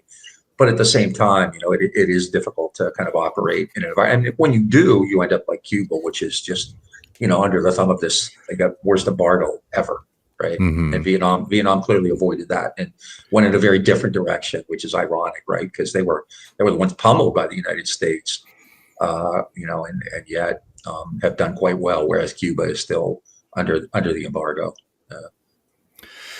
Yeah, no, I think, if you look at Vietnam and where it is today, like, it's much like, what happened in Cuba, but even what you're seeing, like, Argentina, a country that is like not particularly like radical per se, the wars that they've had to have with the IMF, over just doing kind of things like, providing basic payments to people like that, are extreme. And I think, as people, as American socialists and stuff like that, like, it's important to remember the context.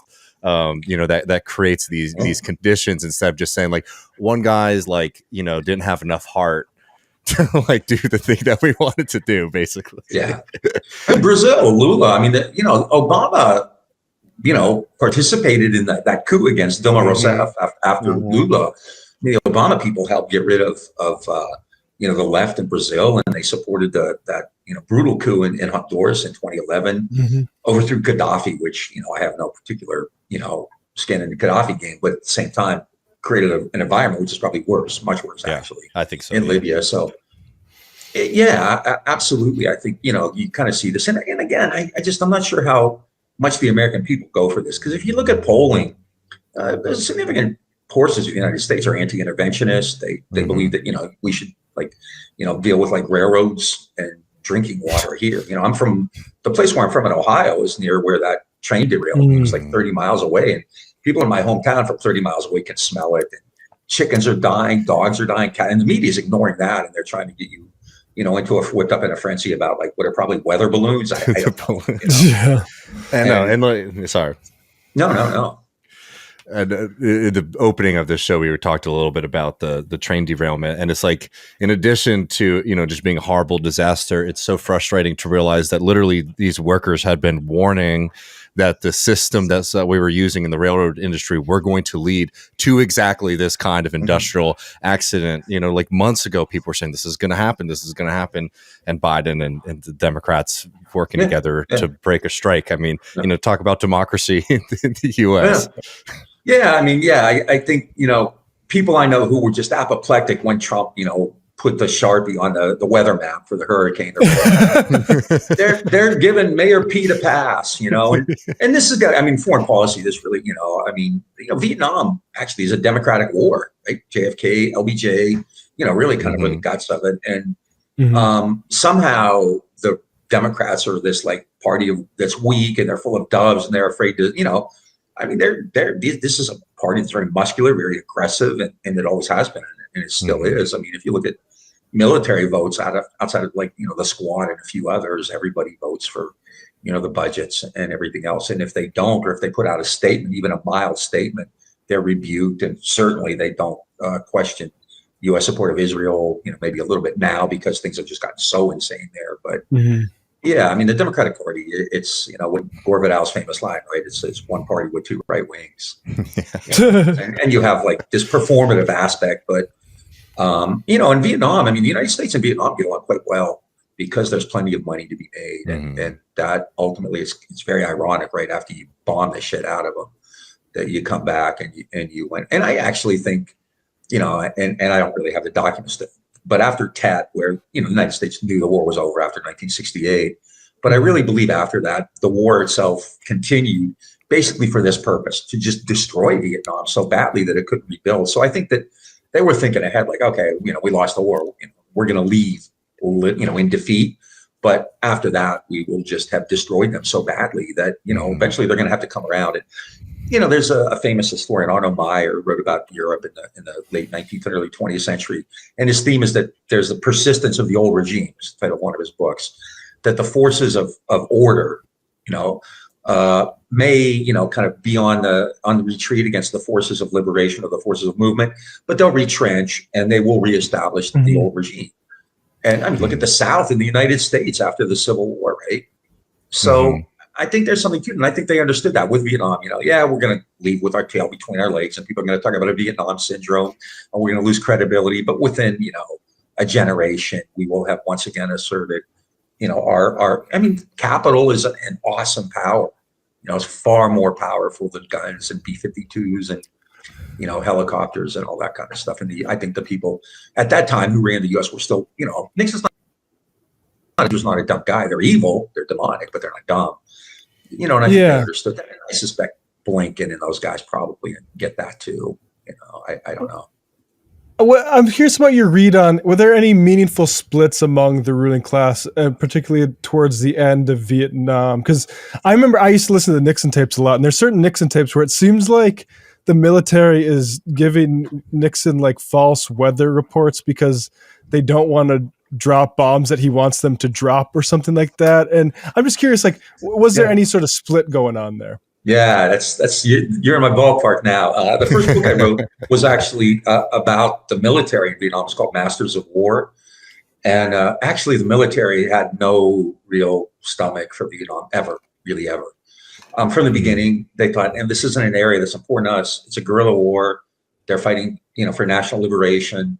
The country we're there to save, the South doesn't want us there.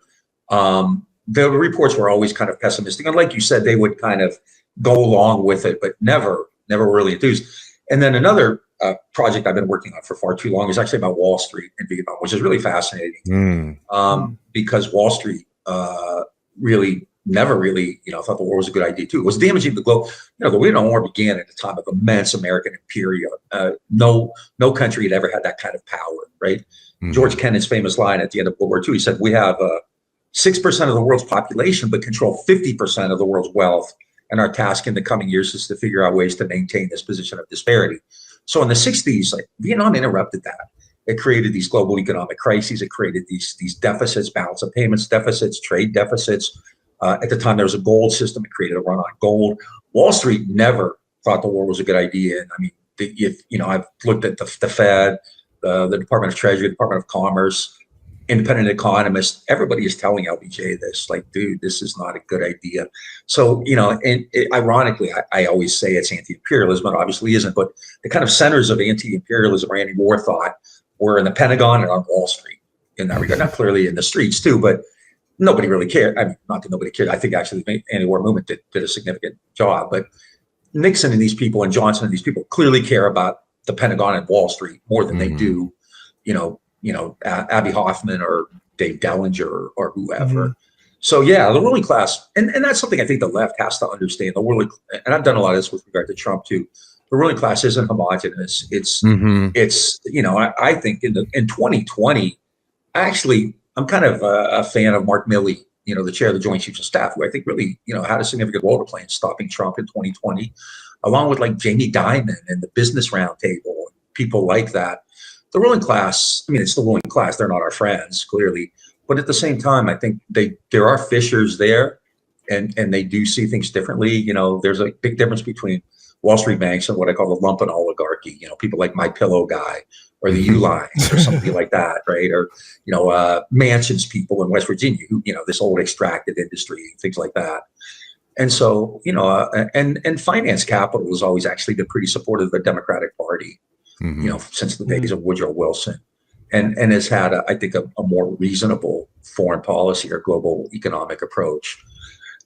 Even now, clearly the arms manufacturers are making a lot of money in Ukraine and in this war, but there may come a time when other elements in the ruling class, think that it's hurting business, and so I'm always kind of aware of that. And it is interesting where you're starting to see more and more, kind of representatives of that say, okay, we need to negotiate. And there's clearly something. I don't think they're doing it for humanitarian reasons. So it's clearly interesting. And I follow that stuff closely. I think the left really would do well to kind of not just blanket everything. Oh, they're this, they're that, because they're not our allies. But at the same time, there are clear differences and fissures there that I think need to be explored. But in Vietnam, the military and Wall Street never thought that no one could have envisioned ever that you'd have 500,000 plus troops in Vietnam. There's no way anybody could see that coming early on, and they would have been stunned. Would it have been the intelligence agencies then that were sort of the main motivators, or what was giving LBJ this sort of, I guess, wind? I think, a lot of it is there's nothing material I can point to. I think a lot of it is just it's the Cold War, it's credibility, it's power.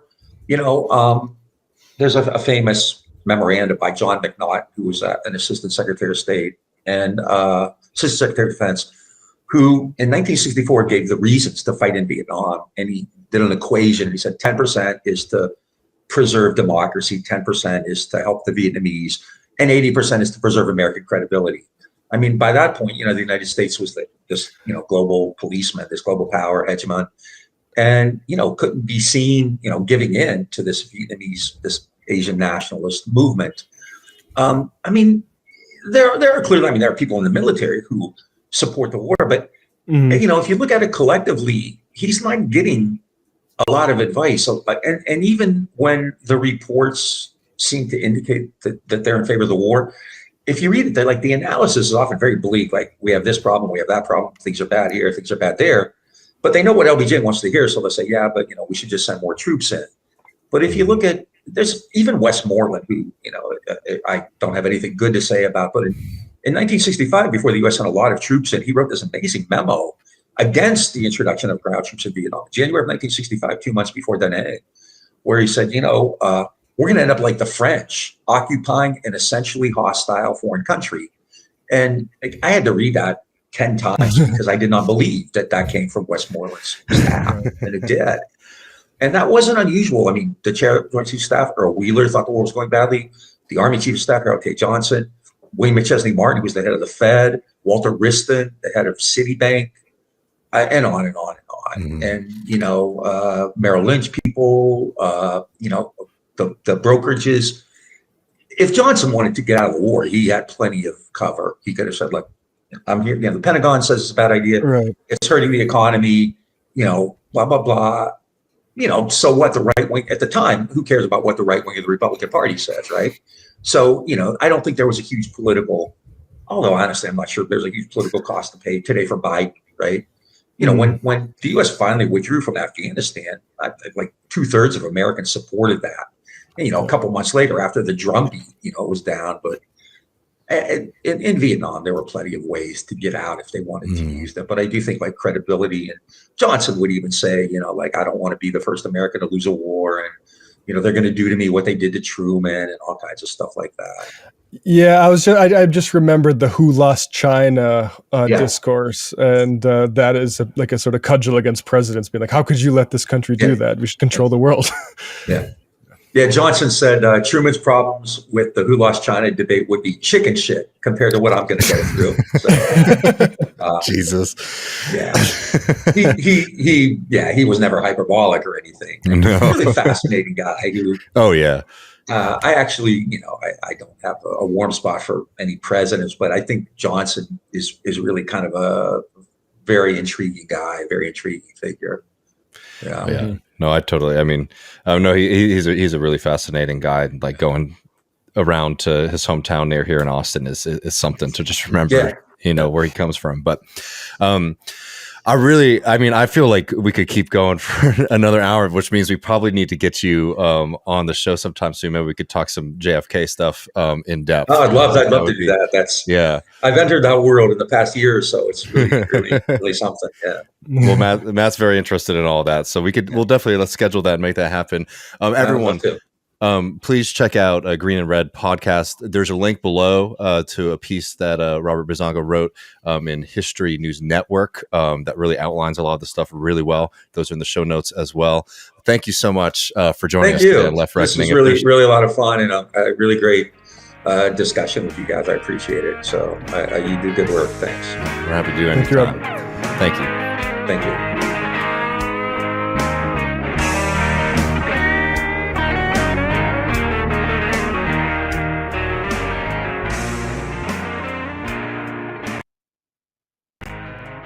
Yeah, that was awesome. I mean, a real treat, honestly. I was initially thinking that was probably gonna be like a 15-minute bit, and we told him 20 minutes. Yeah, no, I think maybe doing a JFK thing sometime in the future would be awesome. I think people are really interested in all that. Yeah, I mean, it's funny because I think he has sort of the Chomsky position on that, and I wouldn't want if we ever had Chomsky on the show, I wouldn't frankly want to spar with him about that. Yeah. But I'll get into it with Robert about it. That'd be fun.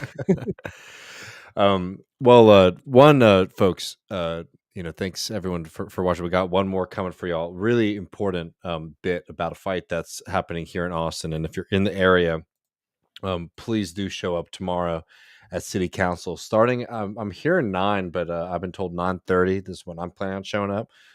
Really critical. So all that's coming up. I just put the link tree again in for people to get involved. But before we go to the interview, just want to remind folks that, there's more fun coming. Matt and I are going to be going to the post game. You can get access to that patreon.com/leftreckoning. We have, we got some fun stuff planned, including voicemails and Discord questions from all the wonderful listeners. So, don't miss out on the fun and, help us continue doing the show, because there's not a lot of shows that can jump from the the train derailment to a deep dive into the history of Vietnam from like a socialist perspective. So all the support really helps us continue to do all of that and put this out there and continue trying to build, strong left independent media out here. So all that help really does mean a lot to us. Yep, absolutely. But should we jump to it? So we're about to be joined by Sam and Seneca from Austin DSA to talk about this story with policing. I mean, one of probably, I'll let it speak for itself, but I truly am amazed at the flippant way that the police department's been treating of the public and the city of Austin here. So you'll definitely want to stay tuned for it. Here you go, folks.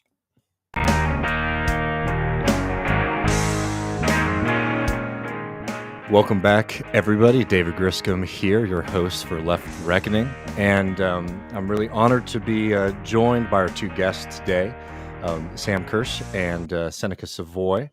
And we're going to be talking about something a little bit close to home, something that's happening here in Austin, but really highlights a lot of the struggles that we face when it comes to dealing with police departments. And I know I don't need to explain this to the listeners, but on top of like the brutality of what the police do to people in the street and in public, there's also just this fundamental question of democracy. Who should the police be serving? Who should they be accountable to? And what's been happening here in Austin, Texas has some really, really frightening lessons for how we deal with police brutality in the U.S. But before we jump into it, thank you so much, Sam and Seneca, for joining us today.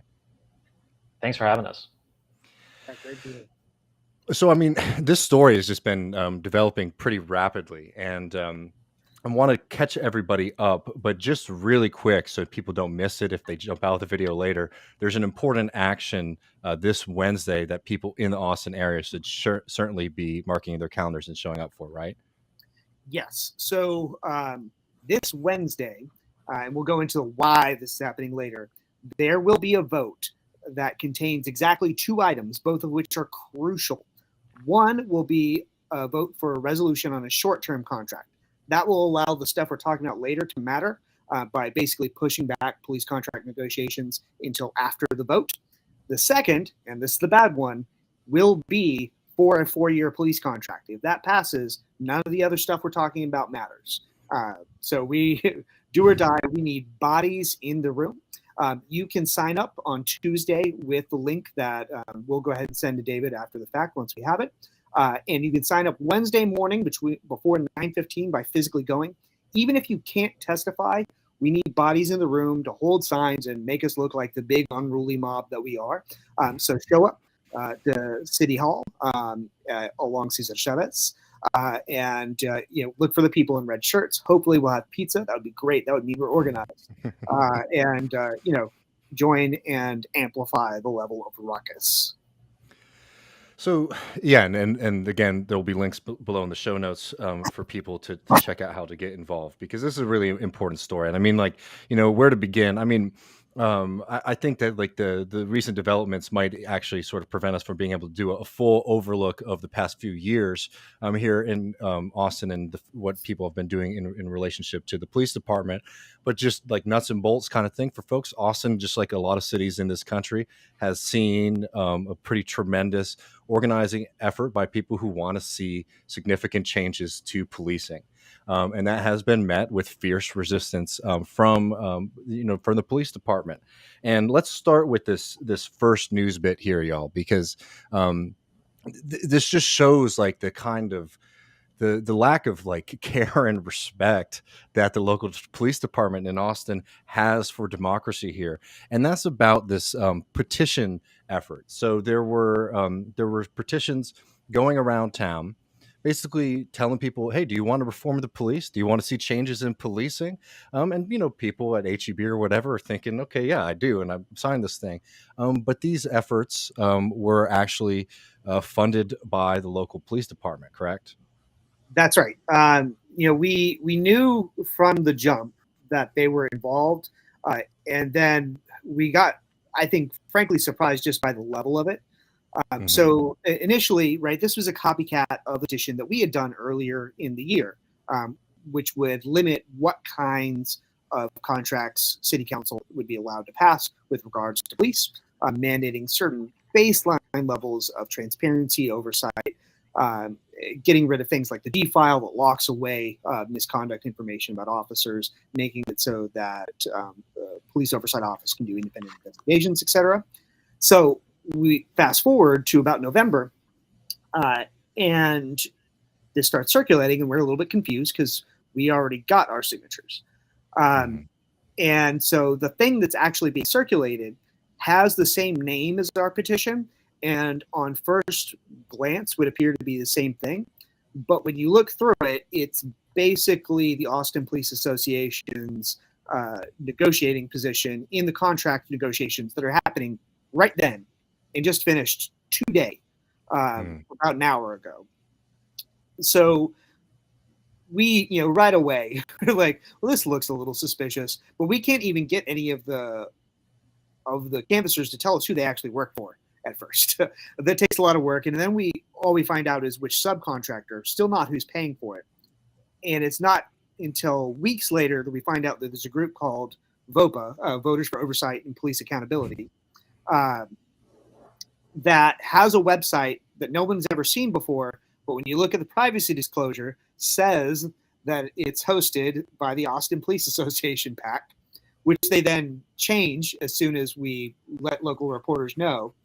So we know that they're involved somehow, right? Our theory is they must have tricked some stupid billionaire into funding this effort. Fast forward to about January 15th, and we find out, no.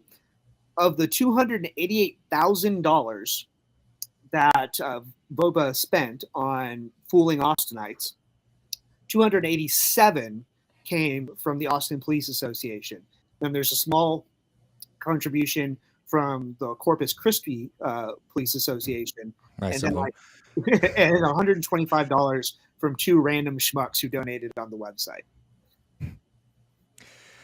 And I mean, the funding is one thing, but the representation on the street is a whole other, right? Yeah, and so as Seneca mentioned, they were, telling people to, hey, are you a registered voter in Austin? Do you want to sign this petition for police reform? And of course, people were just saying yes. They didn't really think too much about it. They also had heard because, in the summer of 2022, us with, in Austin DSA, we gathered, over 6,000 signatures for the, equity action, the Real Police Oversight Act. And so people, had this on their minds and they just signed. And so, that's when we knew we had to start calling them out on their lies. And so we launched basically a counter canvassing campaign. We started organizing DSA members and DSA adjacent members.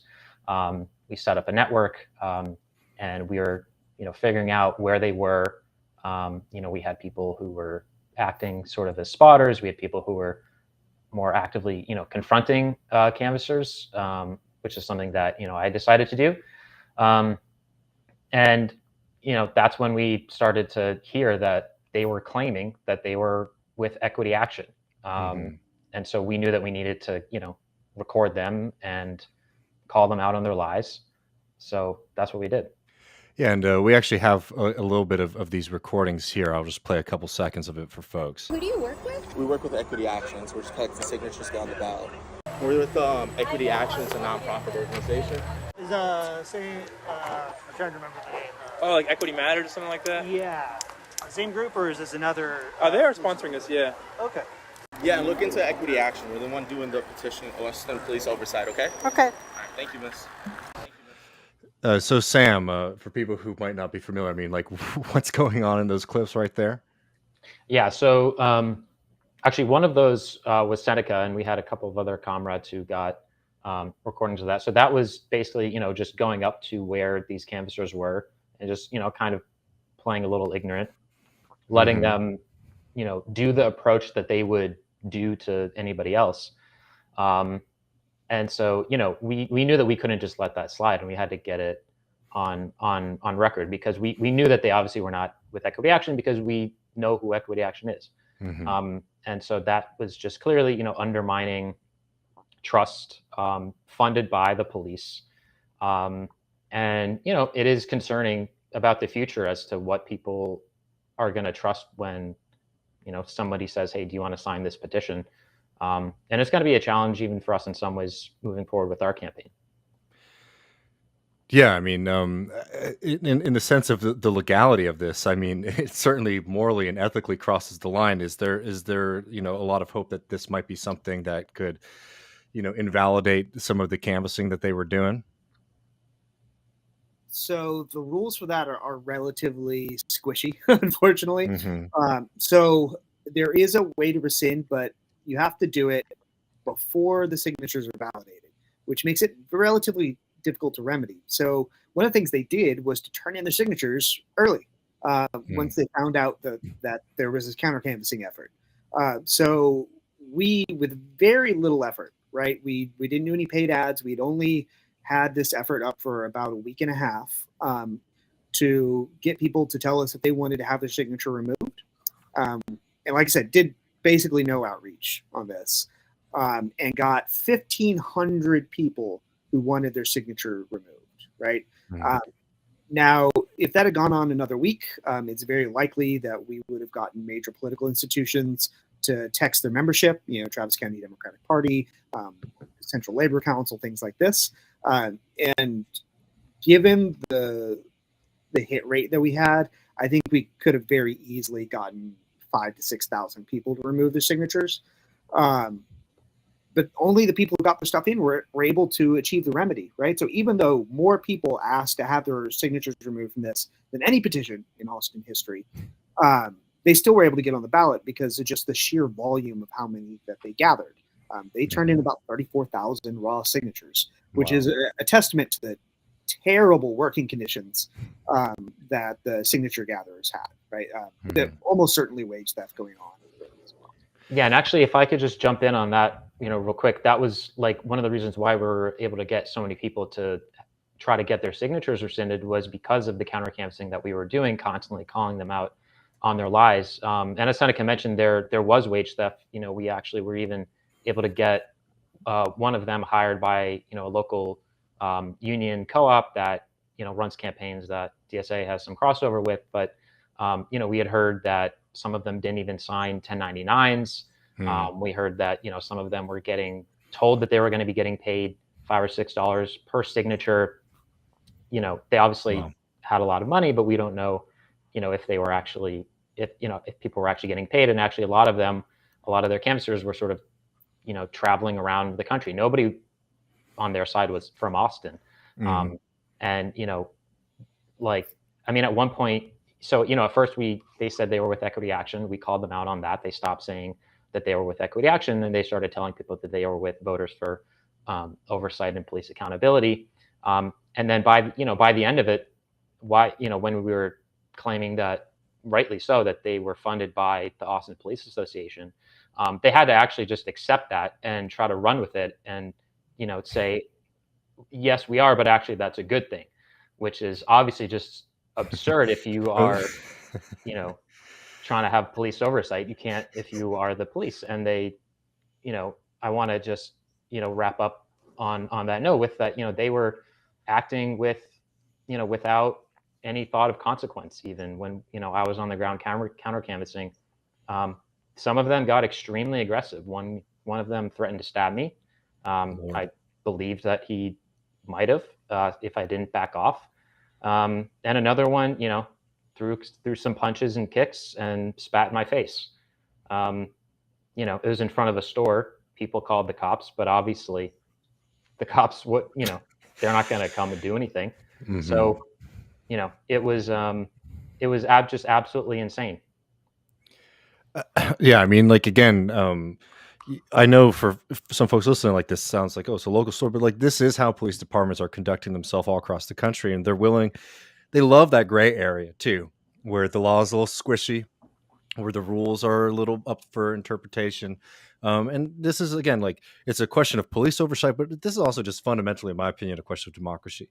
What do the people in the city of Austin want their police department to look like, right? Versus what the police department wants to, how the police department wants to represent the views of Austinites, are two very, very different things. And by going out in front of stores and straight up just lying to people, telling them that we're going for reforms or all these other kinds of things, when you're just trying to give a grab bag out to the police department, is just just like it's such a height of a lack of care for the democratic process, it should be shocking to anybody.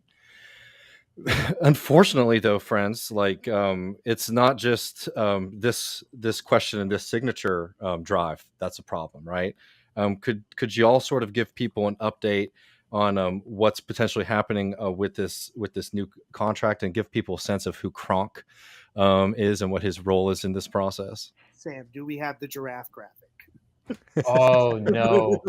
If you have it, I can add it in. I will send it to you later. Okay. Okay. So Spencer Kronk, who is a 6'6", $400,000 a year technocratic giraffe, deeply in bed with the Austin Police Association. To put in context, James Woods, who was the first treasurer for VOBA, Kronk had a joint baby shower with this guy. The James Wood, of course, was also running a boutique law firm that defends cops in various traffic court claims and things like this when they get in accidents. So like layers to it, but has been kind of a thorn in even the most modest of reformers here in Austin for a while. So you may recall at the beginning of 2020, before Mike Ramos was killed, before George Floyd was killed, there was a concerted effort to get the chief of police fired, and Kronk wouldn't do it. That kind of laid the groundwork for a lot of other things, right? Because the chief of police, under our current oversight system, really has complete control over whether or not officers get disciplined, no matter how blatant it is. The person who shot Sam in the face didn't get so much as a slap in the wrist. As far as we know, they may have got a forehead kiss. So, and there are a lot of things there, but Kronk has very specifically shielded the police association from consequences and acted essentially as a paid city lobbyist on their behalf. He goes around on the police contract and tells people that the sky is going to fall. You're going to have 1,000 people resign if the contract doesn't look a certain way. So he's an active impediment to just the expansion of civil rights in Austin. So for people who don't understand, could you explain what his position is in the government? Yeah. So Austin is the largest city that still has a council or a weak mayor system. So the city manager does what the mayor would do in a lot of other cities, but it's a hired position rather than an elected position. And the politics of that are complicated. But it means that, when it comes to hiring or firing of city personnel, that's the guy, right? And so city council can do resolutions basically telling him he should do stuff, but then he can also just not do it. And so right now there's this question of this police contract, and could you talk about that? And if people have been listening to the show know, I've been talking about what happened here last week with the ice storm, and he's in a lot of hot water for that, and it looks like he probably is going to get pushed out of his position. Oh, he got this afternoon. This afternoon he's done. So as we're recording on Thursday, he's done. But it looks like there's an attempt for a kind of last act here with this police contract. Correct. So on Thursday, we had the vote for the short-term contract, right? The idea to direct him to do a 1-year or shorter contract so that the May elections could matter. That morning, half an hour before the city council session started, he held a press conference with the chief of police and the head of the Austin Police Association saying they'd come to an agreement. First thing, it wasn't true. They didn't actually have a contract written. So they just came and said that they did. They negotiated the contract today, but yesterday they didn't have one. Specifically so that he would put the council in the position of having to reject a contract and to try and drive wedges in labor, which was ineffective. And then, so now he's negotiated the contract today after he knows he's already been fired, right? The firing doesn't take effect until Tuesday. And he has the power, which he will now use as the city manager, to put agenda items onto any upcoming city meeting, which means he can put that 4-year contract onto the agenda where they're debating if they should even have a 4-year contract or not. Mm-hmm. And just for some context on, even further on who Kronk is, this is some new info that I found, and by the time this is aired, this article that I wrote should be up on Austin DSA's publication, Red Fault. You can go to redfault.com and check it out. But, Seneca mentioned Kronk's connections with James Wood, the APA PAC treasurer, but actually he also has, even stronger connections than that to cop defenders. And he put in place a city labor relations officer named Sarah Griffin, who used to work for, or possibly still works for, according to her LinkedIn account, a law firm called Denton, Navarro, Rocha, Bernal, and Zek. And their website, believe it or not, is called rampagelaw.com. The city also brought on a very strange-looking gentleman named Denton Lowell as a supposedly outside consultant who also works for that law firm. They've collected $2 million roughly so far in compensation from the city for being the supposed negotiators on the city side against the cops. But the problem is this law firm, first of all, one of their lawyers was a former 7-year cop who actually killed 3 Black people in the 80s and is now a lawyer that defends cops. And Denton Lowell himself, has some cases of where he's actively defending police. And I mean, I just want to touch on one because it's just absolutely horrific. This case, Barron v. Cuellar, in which defendants allegedly made an illegal entry into the plaintiff's home, firing dozens of shots into him while taking breaks to reload, killing him. And again, there's many other stories like this, but this is the law firm that Spencer Kronk decided to hire to find for, people to be the city's supposed negotiators against the police. And so, the conflicts of interest here are just like off the charts. It truly is something else. And again, I don't know.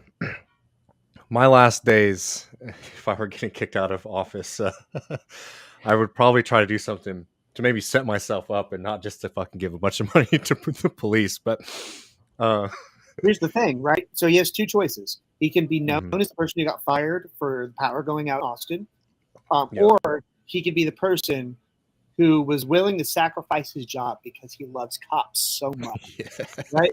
And one of those things gets you a job. One of those things gets you a $500,000 a year job.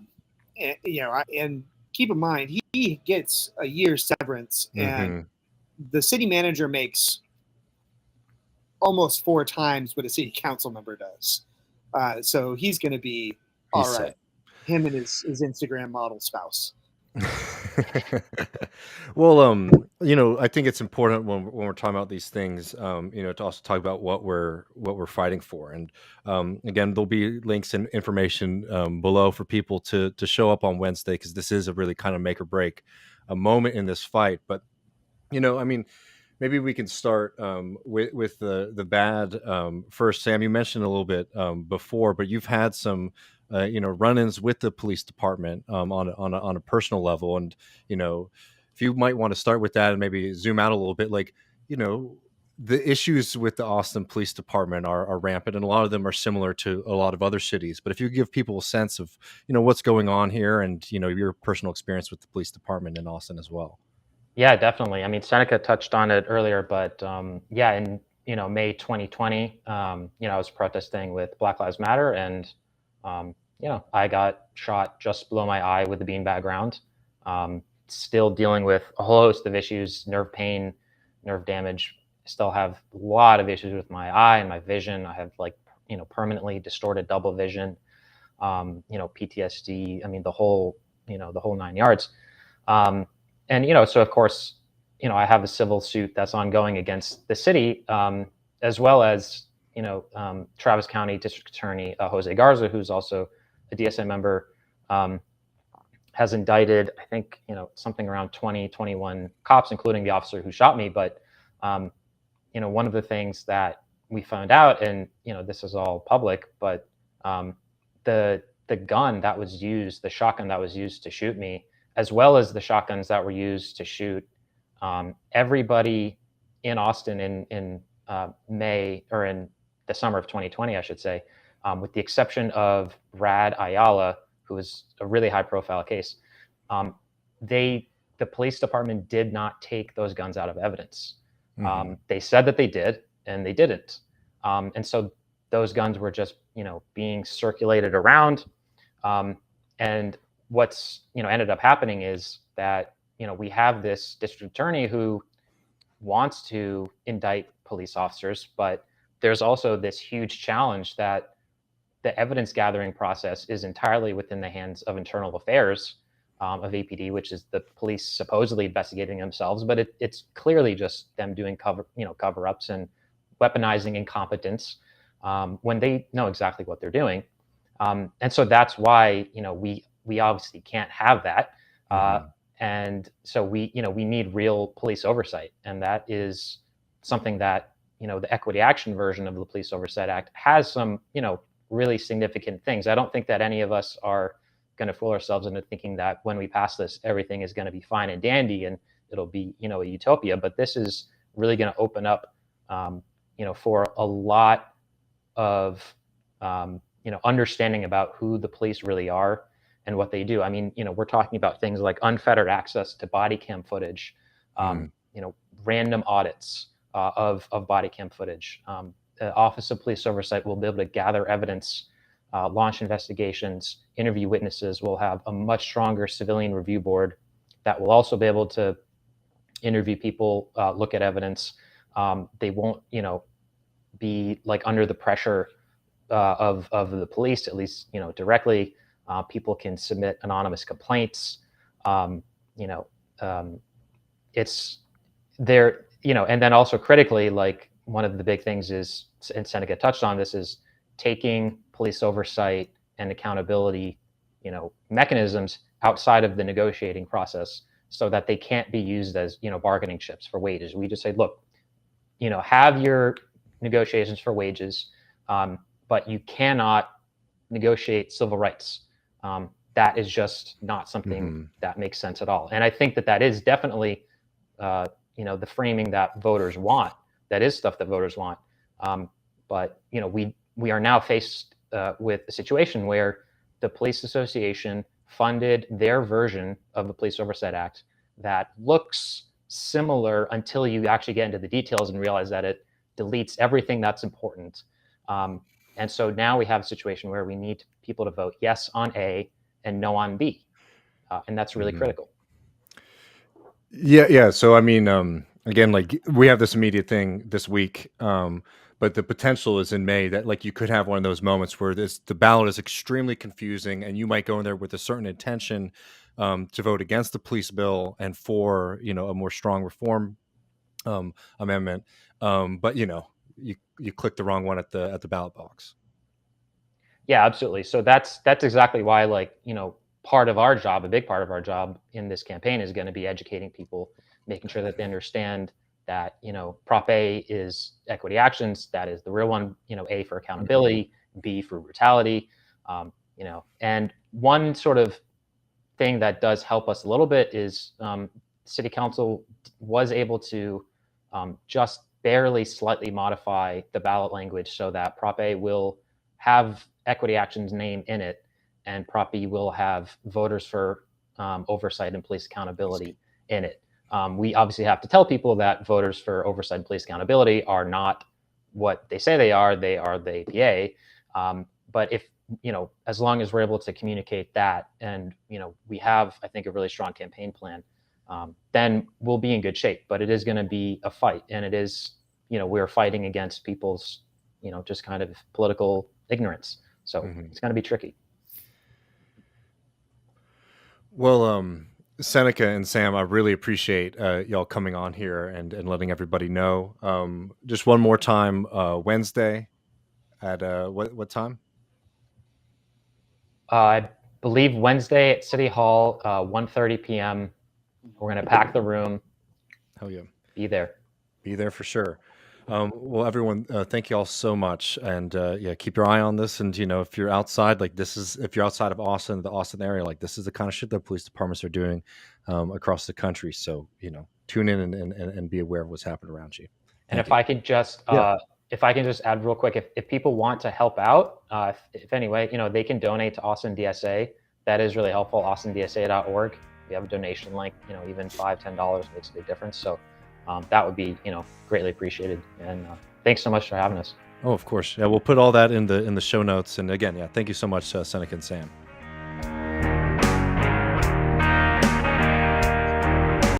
Good job, David, with that. Another story that makes me feel really authoritarian about the type of penalties people fraudulently sort of inserting themselves into sort of civil electoral processes. Oh my God. The thing that's so cynical though is that I totally get you, and the police doing what they did with that, the fake ballot initiative is horrible. I think that in any reasonable society there should be punishments or rules about that. But then you also think about how difficult it is to get anything progressive or left on a ballot in this country. And if you were to be stricter about what you can and can't say as a canvasser to people who are going to get caught in that net. I mean, at the end of the day, it's power disparities. You know what I mean? Yeah. But I totally agree with you in sentiment. It's just that's why it's so cynical, is because your first reaction is okay, well, we need stricter rules about signature gathering, and then you realize, oh, that will come back to bite us real quick. But yeah, everyone, and just a reminder, I know we put in the video, but it's 9:30 a.m. The time shifted, so if you're in the Austin area, please show up. And if you're not and you want to donate to Austin DSA, I know that would be very, very helpful. We're going to run over to the post game. We got a lot of fun stuff coming up. We got calls and questions and some fun sounds. So make sure that y'all are joining us. Appreciate it. Elon Pokemon and a did you see this image of Sarah Palin? Yeah, well, I'm looking forward to your take on it. I sure did. So we're gonna have some fun on the other side. Sarah Palin, she's out there. So make sure you're joining up at patreon.com/Left Reckoning. I'll be back on Thursday with the Griscom stream. I think Gene Bajalon's gonna be joining me for that. So tune in. I think Thursday, around 2:30 Central, something like that. So keep your eye out. Join us over the post game, and thanks to all of our amazing guests tonight. And see you all in a bit. Yep. See you in the post game, folks.